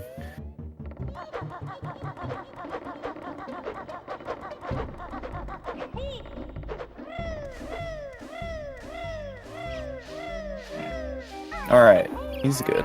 Good, good. SecretHumorMan did not opt to do the leaf jump, so... Yeah, the leaf right there above that little tunnel that you come out of, there's a backflip that you can do to get onto it, but it's relatively precise, and sometimes it just doesn't seem to want to work. It's annoying, definitely. Yep. It's only like 5 seconds faster, 5 or 6 seconds, so if you miss it twice, you're pretty much losing time over doing it normally. Definitely.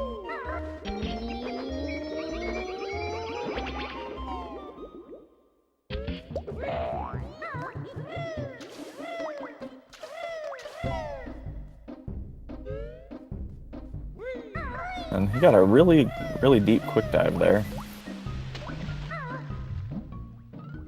Nice. Alright, Mooseman's got plenty of time for the propellers. And Secret's opening up Click Clock Wood. Last level, best level in the game. I'm gonna have to disagree with you, but... Alright, what is it then? Oh man, I really like Mad Monster Mansion, I gotta say. That is probably my second favorite for the speedrun. I think Mooseman might have just gotten a mid-air jump there. That's actually interesting. So if you jump at the very end of your slide, there's one frame where you can do so. Even if you're not actually above ground, you can jump. And it looked like he got that there. Couldn't really tell because it was so close to the edge. Okay.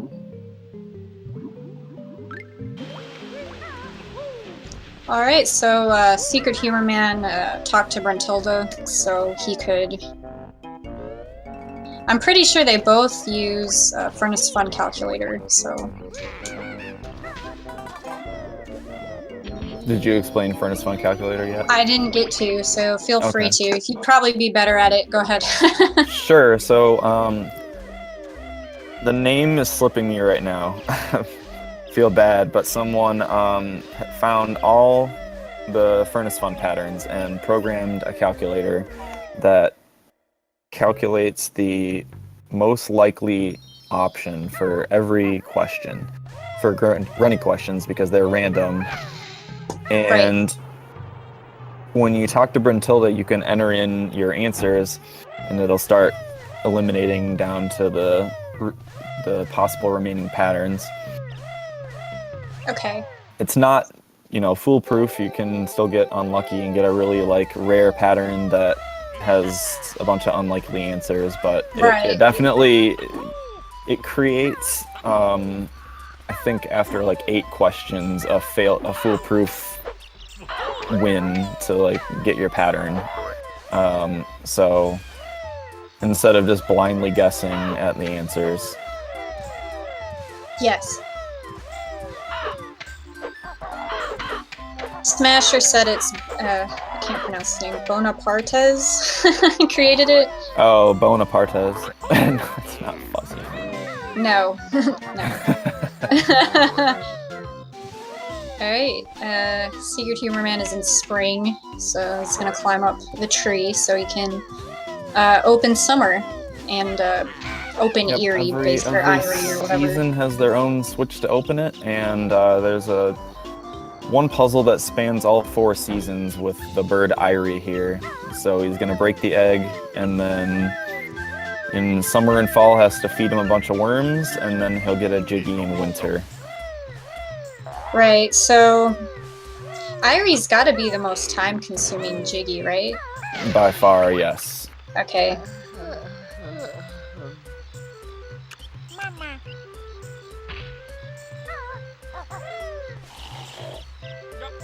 I think the Irie cutscene alone is 30 seconds or so, and then collecting all the worms and just going all the way up there just for the egg. Quite a bit of time.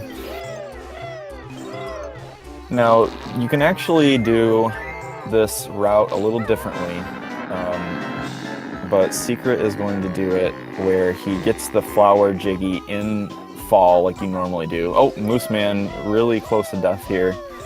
Yeah. There's a ramp that SecretHumorMan just climbed, and you can actually use that to clip out of bounds if you get in Talon Trot and build up speed at the end, the bottom of the ramp. Right. But that's part of the other route, and he doesn't need to do that. Right.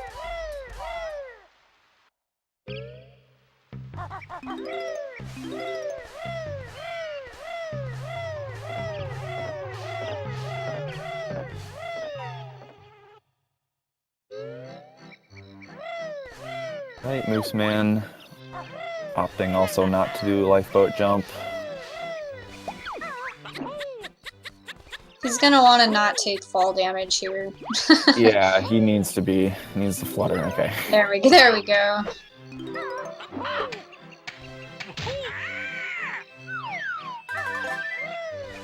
It's possible to avoid that little cutscene there where you kill the bird if you don't kill any at all, but that requires really, really good play throughout the entire level. And right. It's only a few seconds, so it's good to play it safe sometimes and not worry about that cutscene. And Moose Man getting some extra health. Good, good.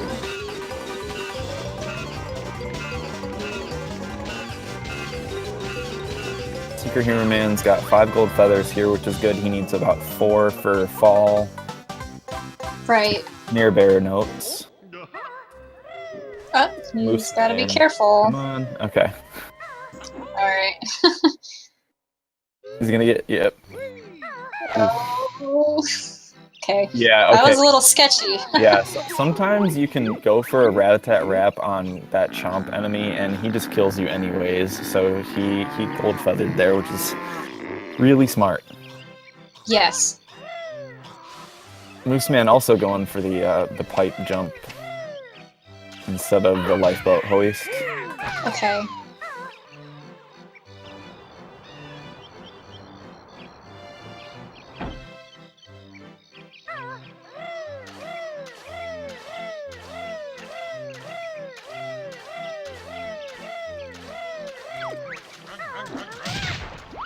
This is also another short little quest kind of thing in this level that spans multiple seasons. If you free Naughty here and get him in his house, he'll have a Jiggy waiting for you when you go find him in fall.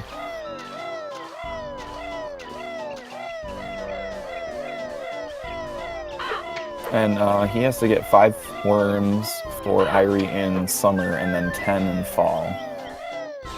Yes.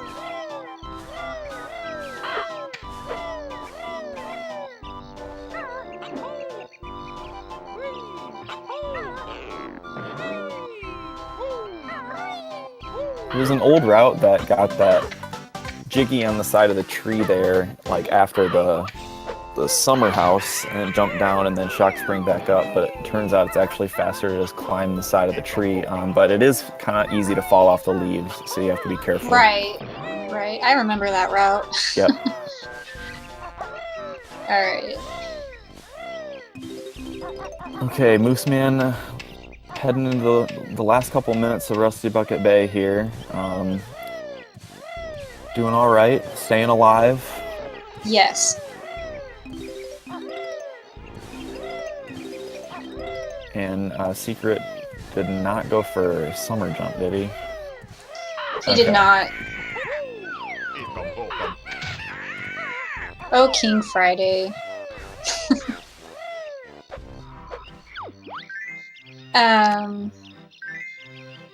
Yeah.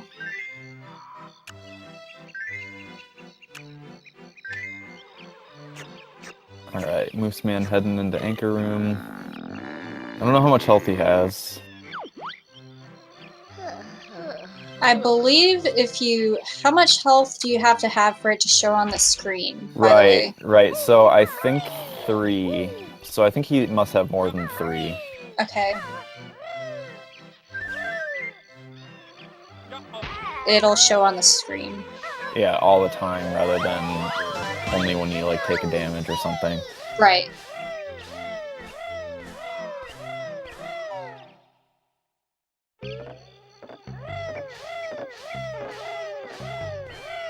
Alright, Secret Humor Man heading into fall. Fall is, I would say, pretty long compared to the other seasons, right? It's got a lot of stuff. Yeah. Yep. Fall is like 7 minutes or something if you're fast with the soft lock, or without the soft lock route. And summer is like 4 something minutes, so it's quite a bit longer. There's a lot of notes. Most of the notes in the level are in fall.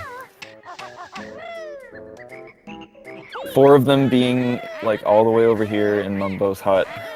Gotta detour pretty far out of the way. But there is a worm in here, so that's pretty good for routing. And I'm not sure what Mooseman is doing. Oh, he forgot the Jiggy. Right. Oh, you want to grab that snorkel Jiggy. I've done that before, a long time ago, but... Yeah, okay, so now he has to be worried about his air. If he's going to be going into this room and Snacker is going to hit him, he needs to surface immediately when he enters this room. He does. Okay. Alright, he's alright. Good.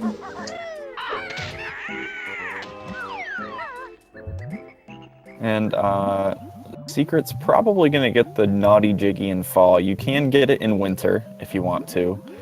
Saves a little bit of time. Oh, he's gonna get it in winter. Interesting. Yeah, I guess he does a different way of doing it. Because if I remember correctly, Secret Humor Man. All right, well that worked. I think he was above the honeycomb there. Agreed. Yeah. So what I was gonna say was Secret Humor Man doesn't do winter clips. If I remember correctly, he doesn't do either of them. Oh, he doesn't. Okay. All right. Hopefully Mooseman will do them so that we can show those off in this race. Because winter clips are cool. Yep. Found by Smasher32 and Red Jinja. Yep.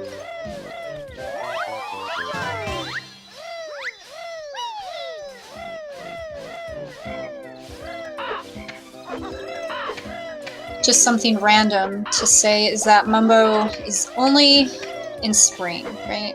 He's always doing something else in the other. Winter he's gone, and then summer he's on vacation, or what is he doing? Oh no, he's tanning, isn't he? He's tanning, yeah, that's right. And then in fall he's sweeping leaves. Okay. Mooseman also not going for leaf jump. He's pretty good on feathers. You need a lot of feathers for winter, especially if you are going to do the winter clips. Yes. Which are, sure that we're referencing, are done with flying.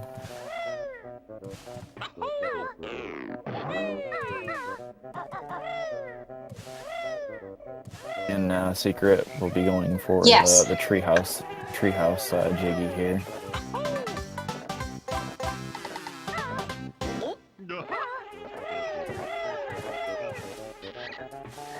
Oh, okay. So he routed that worm into his route after he got that Jiggy, which is smart. I didn't notice what worm he skipped that we usually get. I didn't notice either, to be honest. I think it might have been the one in summer after Irie. Oh, like on the branch? Yeah, those are the one below you. I think he skipped that one and opted to get that one next to the treehouse. Now these acorns have really crappy hitboxes, so we'll see how they treat they do. Secret here. You have to get right up in them. Alright. got the one in midair, which is the most difficult one.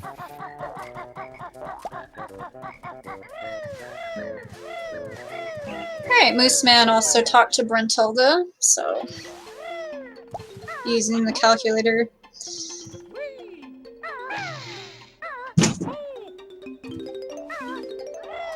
Click-Clock Wood actually going pretty decent for SecretHumorMan, not too many mistakes. I would say so, yes.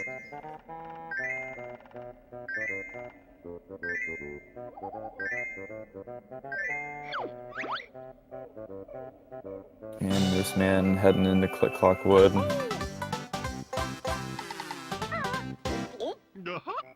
Basically, what you don't want to have happen in Click-Clock Wood would be falling off a tree. That's a major mistake that can happen. Or dying, of course, which can also happen. Yeah. You can get past those birds there without actually killing them, using Slip Glitch, actually. Yeah. But he decides to just kill them, be safe, he's got the lead, doesn't need to lose it. Right. He's got his 10 worms, and now time for like a 1-minute cutscene. And fall is a pretty laggy season, so he wants to have a decent camera angle when he's feeding Irie here, or it just takes a lot longer, and it looks like it's not too bad. Yes.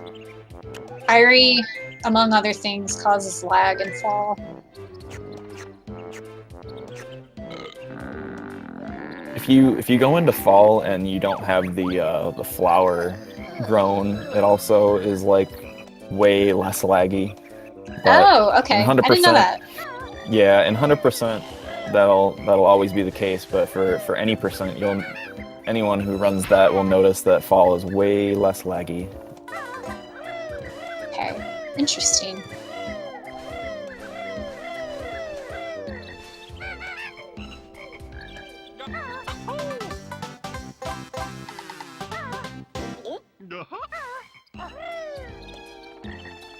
And looks like Secret is going to not do the fall clip. He's gotten everything, but there's a clip that you can do, like I mentioned in spring, at the bottom of that ramp there. Little fall clip. And it voids you out, and the programmers decided that if you break their game, that you shouldn't be punished for it. And when you void out of bounds, it just brings you back to the entrance of the level with all your notes and Jinjos, which is convenient for routing because in this level the lobby is what connects all the seasons. But Secret decided to not go for it. I mean, I think he should, but that's just my opinion. Yeah. He should try it. It's not that bad. It's not. You just have to get used to your camera angle that you need to get. It works much easier with certain camera angles, and you can almost just hold like straight forward and it works. Yes. And now finally completing the Irie puzzle. For the Jiggy, he's gonna try to collect it in flight and not land. Yes.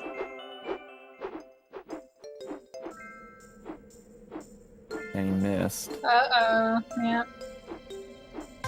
And he unfortunately. landed. Yep. He was going to beak bomb up to that door up at the top here afterwards, but he's just gonna climb up like this. Okay. The nice thing about that Jiggy at first is it's kind of bouncing, so you don't have to get quite as close to the ground, but if you miss it once, then it's right there, and it's also laggy, so yes, it is. It's a lot harder to grab it and stay in flight. And that Jiggy in the room with the whip cracks is there in every season, but winter is the fastest season to grab it because you can just beak bomb up to the very top rather than climbing all of those ramps. Okay, that makes sense. And since we mentioned that Secret does not go for winter clips, he's going to just swim over to Naughty's here. There's actually a flying clip you can do when you are up higher on the tree and aim downwards and beak bomb, and you'll clip out of bounds through the tree, and it puts you just about right in Naughty's house. And you can grab the honeycomb and do another beak bomb and clip out of bounds as well, void, and finish the season, which saves about 45 seconds in total. But he's going to grab these, the honeycomb and the jiggy, and perform what's called ice clip, where he swims into this ramp nearby and then swims upwards, and it just clips you right through the little ice sheet. Yep. And he did it really quick there. That's good. That's good. actually, it's really a simple trick, but if you don't approach it at the right angle, you will not clip and you risk drowning, because similar to Rusty Bucket Bay, the cold water drains your air at double the speed. Yes. So if you aren't going to get the clip, you need to readjust your angle, and if you don't have enough time, then you can die. So that's actually, it's good that he got it. Running out of spots to die, which is always good. Yeah, of course. Mooseman opening up fall, staying steady.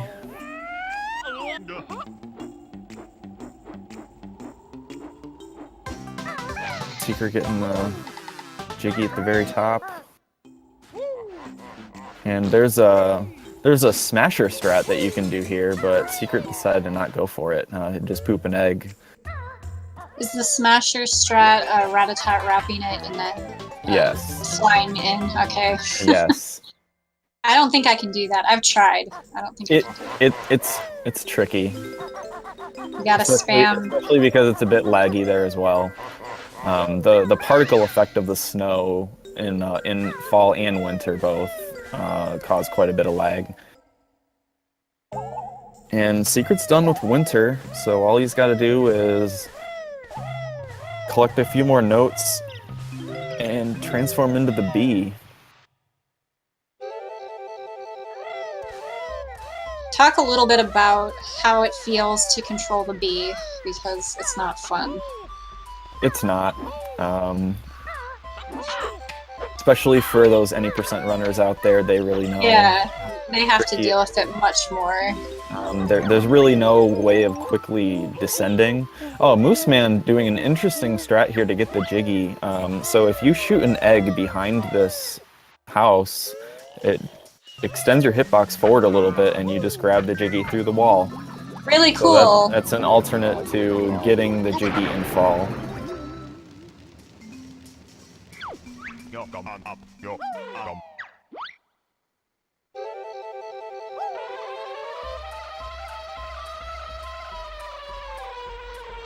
Holding B as the B makes you go faster, and A gives you a bunch of height. It's really tricky because it kind of makes you go up a set distance, and there really isn't much you can do about it. So if you go too high, you waste around like 4 seconds to land. And Secret, you just fly right into the side of the beehive, you clip out of bounds like that, and like I said earlier, you void right to the entrance, and he's got everything, so he's done, and he's gonna get this last layer jiggy there, yep, and head on into Furnace Fun. Oh boy. It's not quite so fun sometimes. No.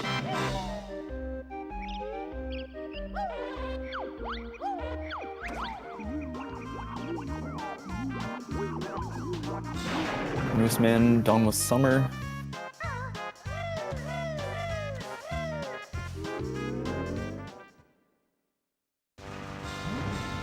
Now, normally in Furnace Fun, you have to reach the last death square, and when you get it right, a long credit sequence starts, but there's a skip where you can get a death square wrong intentionally, and it knocks you back onto the board. The game thinks you're dead, and then you can just walk right along to the end, because all the invisible walls around the questions disappear, and you can just walk right past the last question, skip the credits, and head on to the final battle. So that's what Secret's going to be doing here. He can do it on one of two death squares. One of them is a lot easier than the other. Yes. And I think it's funny because whoever wins this match, if I'm correct, they face our Obliterator, and he's the one who found the skip. So. That's right. Arb found it on the more difficult death square, actually, which makes it that much more amazing that he found it anyways.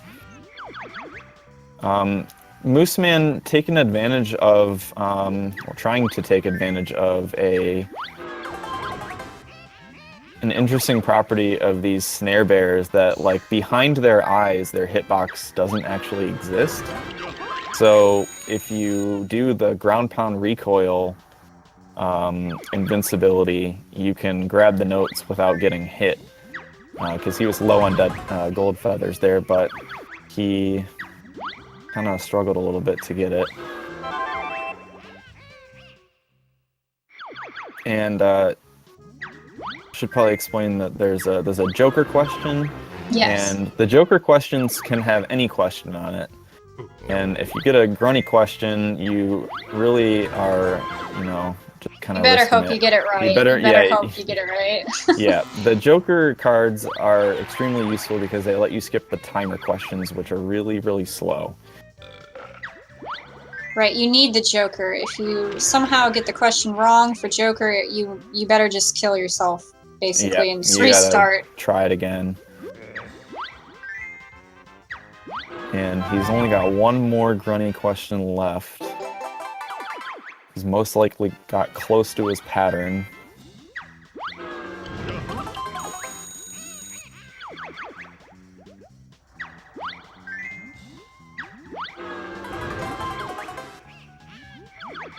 That's a really good question to get because for the jigsaws there, you can answer the questions faster if the questions have fewer characters in them. Okay. And so now he's going to go for the Furnace Fun skip. He's positioning himself in a certain spot, and he got a picture question. He's going to get it wrong, and hopefully, if he gets it right, he will land on the square, which he did, and he can just walk right past everything. Skips the fake credits and goes right to fighting Grunty. So that was good that he got it. And he's on pace for like a 2:17. He's almost on PB pace, I think. Right, because his current PB is 2:17.25, so it looks like he's doing really good for this race.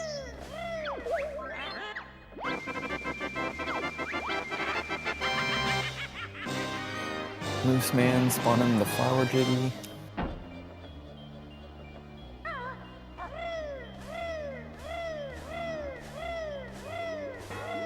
And Secret grabbing the 100 eggs. Let's see if he gets the feathers. Nope, he's gonna skip the feathers, and he unfortunately got the dingpot text, but that's not too bad. And the grunny fight has several phases. The first phase, he's gonna use the ground pound invincibility to have Grunny just fly right through him, and he's gonna poop eggs onto this little, near this little protrusion here, and she runs into it, and after 4 hits, she fires a green spell, which is a homing missile, and now he's gotta hit her with 3 eggs on each of the corners of the arena. Yep. Followed by a flying section where he has to get 4 beak bombs.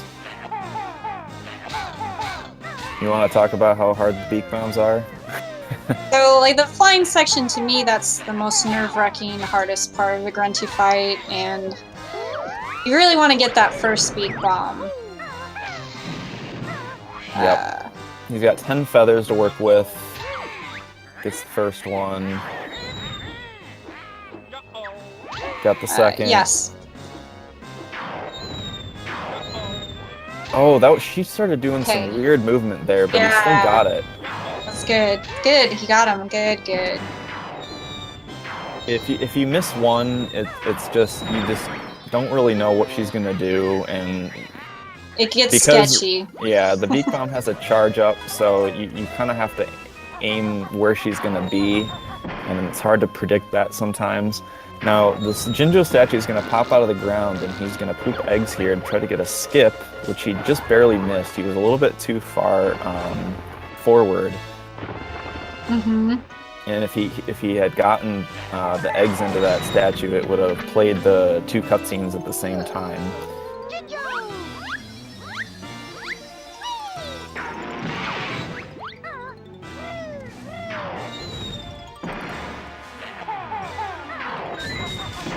And you just gotta shoot eggs into these little Jinjo statues.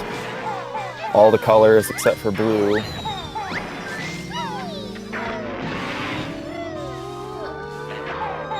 Alright, and we got all of them. Now normally you have to wait for the Jinjo to spin around Banjo's head and then it flies at her, but if you just stand right underneath her, it can just hit her like you just did there.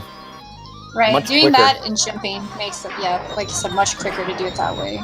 And while she's shooting at Banjo here, he has to make sure not to get hit or else she starts the cycle over and keeps shooting until the green spell comes out. And now he just has to shoot 5 eggs into each of the 4 sides of the Jinjonator here, and he's done. Yes. And so it looks like he will probably PB here by a little Oh, bit. wow. Really close to a 216, but he's not going to get it. Not quite. Similarly here also, if he gets hit, the cycle starts again. She doesn't shoot the green spell. And Secret is done. Oh, nope. Now he's done. Alright, he got that so PB. He got a PB. Awesome. He got a 20-second PB. Congrats. Good for him in the tournament. Of course. Awesome work. Awesome work.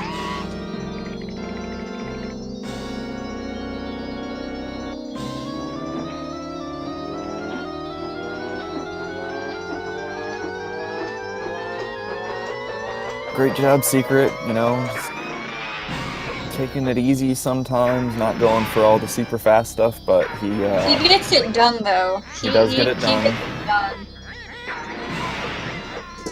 I don't actually know what Mooseman's PB is. I'm gonna look that up because I'm curious. Right, I have it here. If I'm not incorrect, it's a 2:33:21. So. Okay.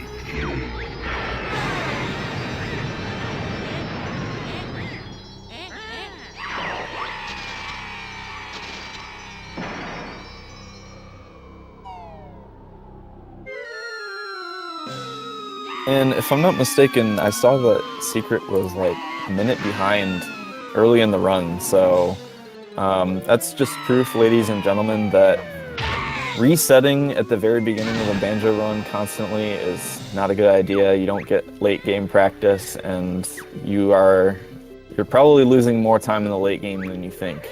You know, I'm so glad you said that, Brad. It's so true.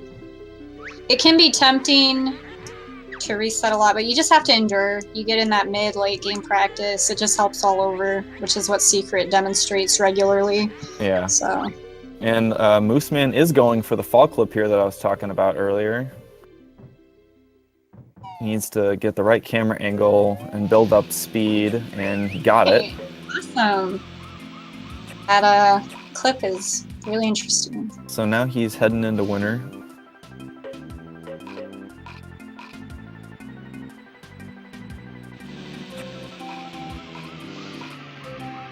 And Mooseman, he might be able to still PB. It's going to be close. All right, because I didn't really notice too many bad things, but he did die in engine room, unfortunately. Yeah, that was he died at the early part of engine room, so not quite as bad of a time loss as it could have been. Could have been worse, yes. Still around a minute, something lost, and he almost falls off there, but manages to flutter back onto the platform.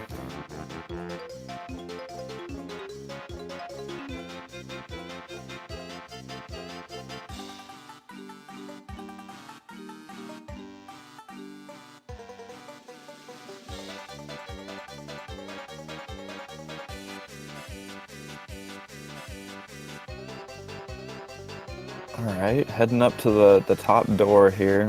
Let's, I think he's doing the... Oh, that was a funny ground pound there. I think he's doing the Winter Clips route, so we'll be able to see... Okay. Nice.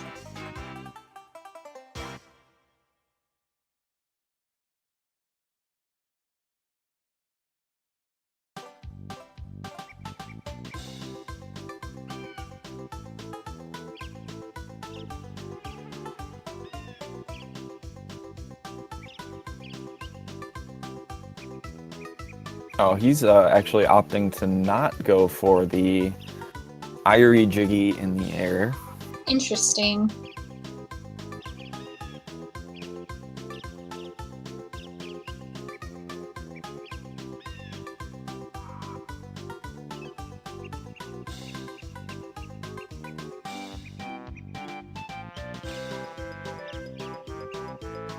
I think he did that to conserve feathers, maybe? Possibly. Not quite sure. I'm not sure how many feathers he has.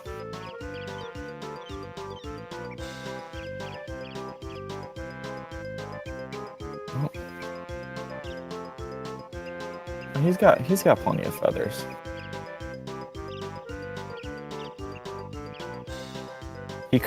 What he could have done there is he could have just jumped down from the branches on top of Mumbo's hut, but I guess that works too.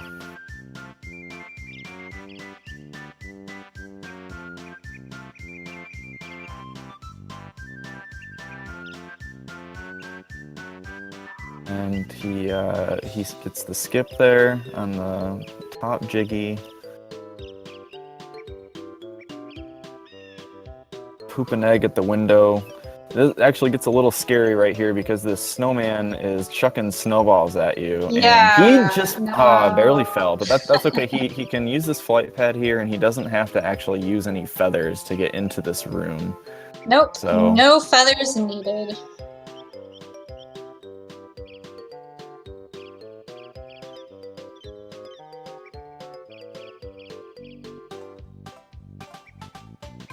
Alright, now we're coming up at the end of winter, so he's going to fly at this window actually again and do a beak bomb downwards, and if he does it right, it should clip him out of bounds and into the middle of the tree. Alright, he needs one more token for the bee. She can get in spring. Yes.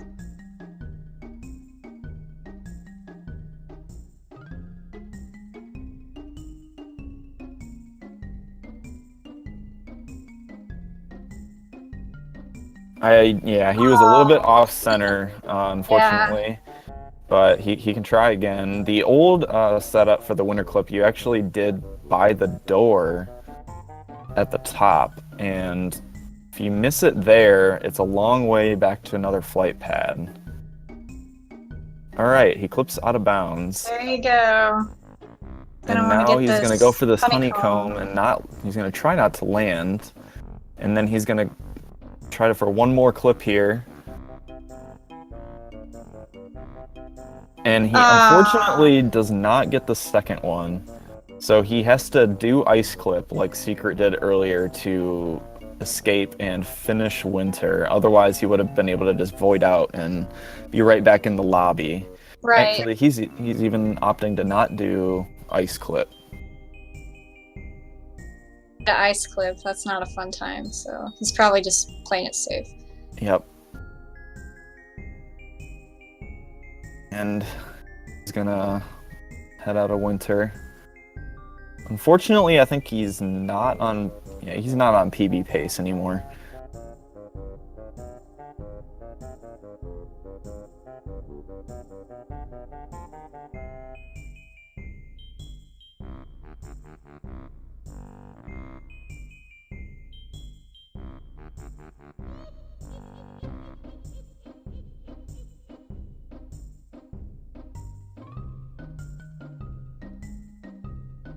So I guess I can explain what I meant earlier by the soft lock route. Yeah, go ahead. So you can actually spawn the Flower Jiggy in spring. He's got to be careful here. He's got 3 health, and the birds also do 2 damage. For some reason, the game still takes eggs in spring if you re-enter it into the flower. And so you can hit Gobi once, and then you can come back to spring in spring 2, and you can spawn the Jiggy. But because the game doesn't expect you to spawn the Jiggy in spring, it goes to some kind of a default camera angle that I think is just equivalent to the one in fall, but because there's no Gobi cutscene that it's expecting to go back to give control back to Banjo, it just never gives control back. But if you get damaged during the cutscene, you can actually move. So if you break the beehive in spring nearby the flower and use those flying bees to damage Banjo, you can move during the cutscene. Now the trick is that you can't see where you're going, so you have to memorize the movement and make your way to Mumbo's hut without being able to see where you're going.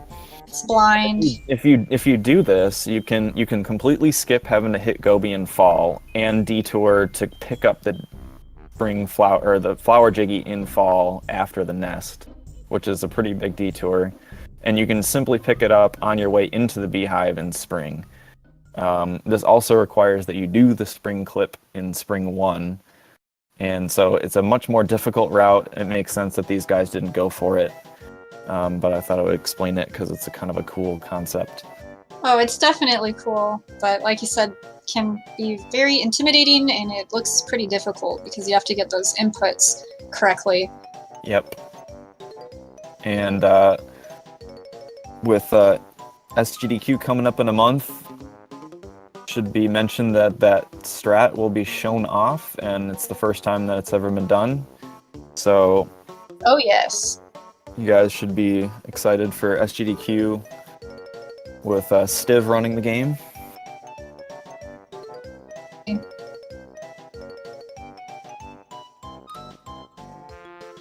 And Mooseman heading into Furnace Fun. We'll see how the RNG treats him here.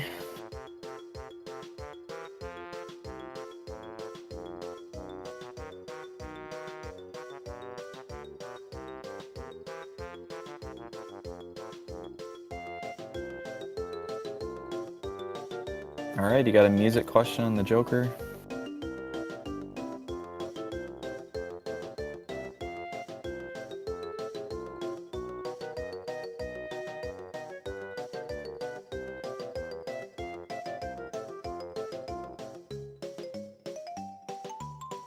Probably doing some calculator action here, trying to see what the most likely answer is. Right. You got it right, okay.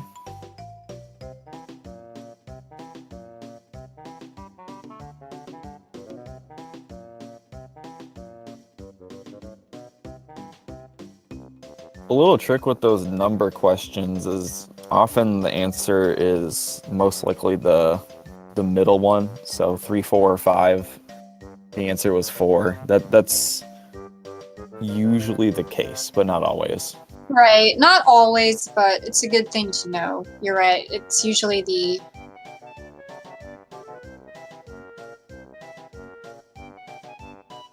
Death Square also like a Joker, and he gets a picture question, so hopefully he knows that one is Treasure Trove, yep.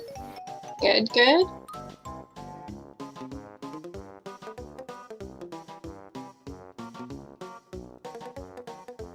He answered that one really fast, wow, and he got it right, okay. Yeah, the reason is because it's one of the questions Brentilda told him. Oh, that's so right. He might have already that's right. Yeah, it's always good when Grunchy asks the question that Brentilda already told you, so you already should have it in your mind. Yeah. So it's good.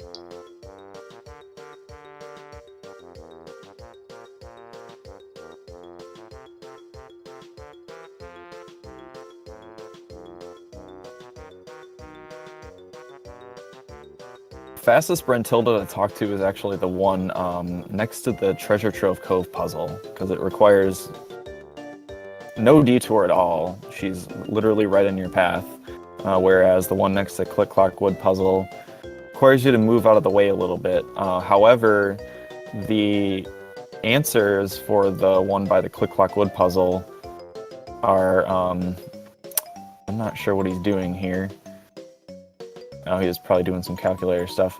The answers for the questions by the Click Clock Wood Puzzle are more likely to give you fewer remaining patterns. Okay, that makes sense. So that's why we use it there normally, right? Alright, hopefully he's far down enough.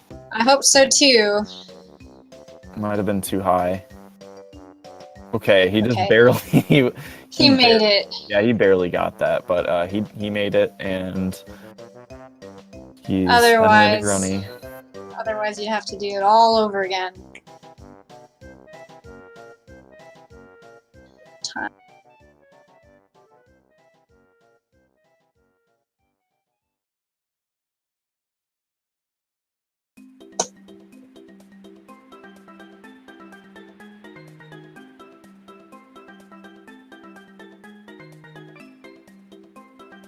So for the infamous Dora Grunny here, you can actually do a trick to skip it completely. Oh with yes. a mid-air jump, you can run into the side of the door, and it gives you, the game can clip you through the wall, and it gives you 1 frame to jump. And if you jump at the right angle, you can just jump right around the door and skip it, which saves about 15 seconds in 100% and allows for the possibility of better any percent category than just skip 6 jiggies. So that's a really cool trick that you can see in an any percent category. Yes.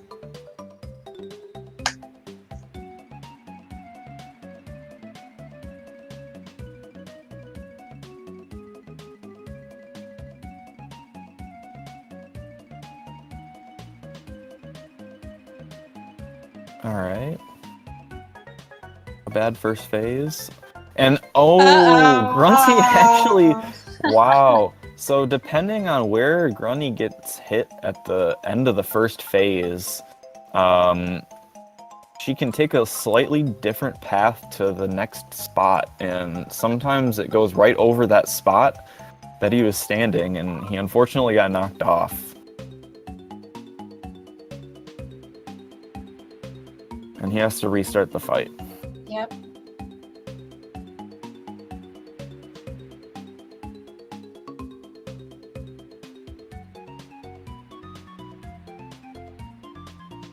You can use audio cues here. Like, I always wait for her little laugh.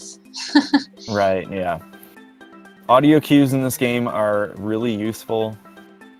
Stiv said he uses visual cues for a lot of things, but I find that a combination of the two is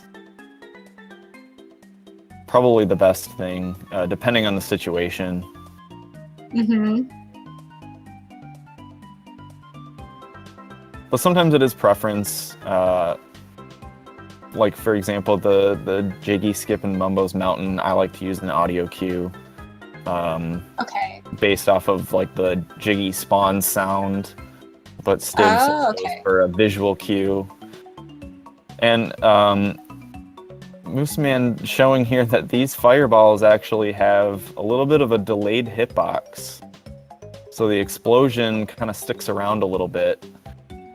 And he didn't cancel the text here. The text canceling and the bottles text getting to a certain point is actually what spawns that flight pad. And okay, he got the first beak bomb, although he broke the #1 rule of the flight section, which is don't aim down. The reason being, if you miss and you hit the floor, you can just die sliding off very easily.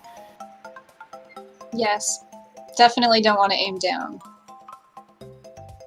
And just barely misses that beak bomb there. She's on her 4th phase, right? Normally, as she's throwing the fireballs. No, he's got... Oh no, he's done. Yeah, so he got all 4. Okay. That last phase she does in the flying section is easier to hit because she's throwing 4 fireballs, so she usually just stands there and you can aim right at her. Yeah. He's standing pretty close. He's not Yeah, going it's to a get little the too skip close. there. He, actually on top of the statue.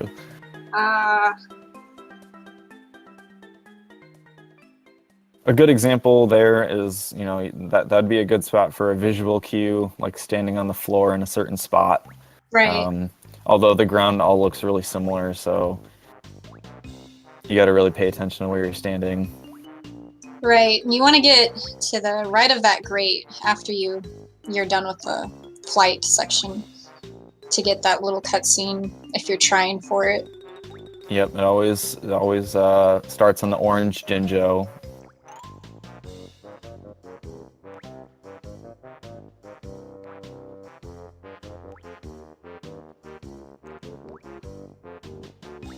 All right, coming up on the last phase.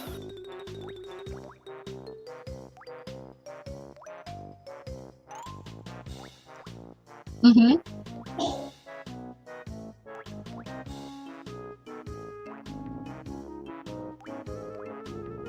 And just the Ginginator left, so looks like he's gonna get about a 236.50 something. Just about. Yep.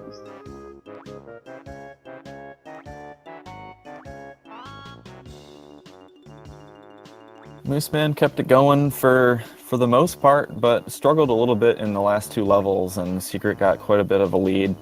Secret played pretty well. He got a PB. Yeah, it's great to see. Great to see.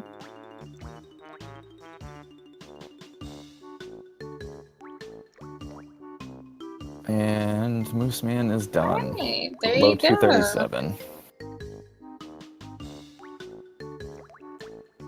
So Secret was the favorite here, but you know, like this is a banjo race, anything can happen. But you know, Secret plays it safe, and he clinched the win. Moving on to face our Obliterator next, who has also pretty good time. Oh yes. 209.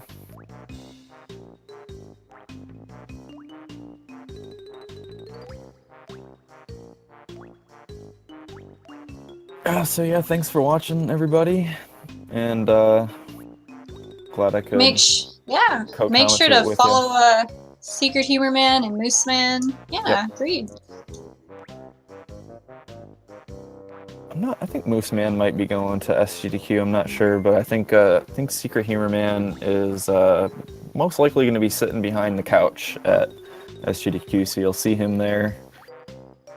Yeah. And I think I'll head out. Thanks for having me. Yep, me too. See ya, everyone.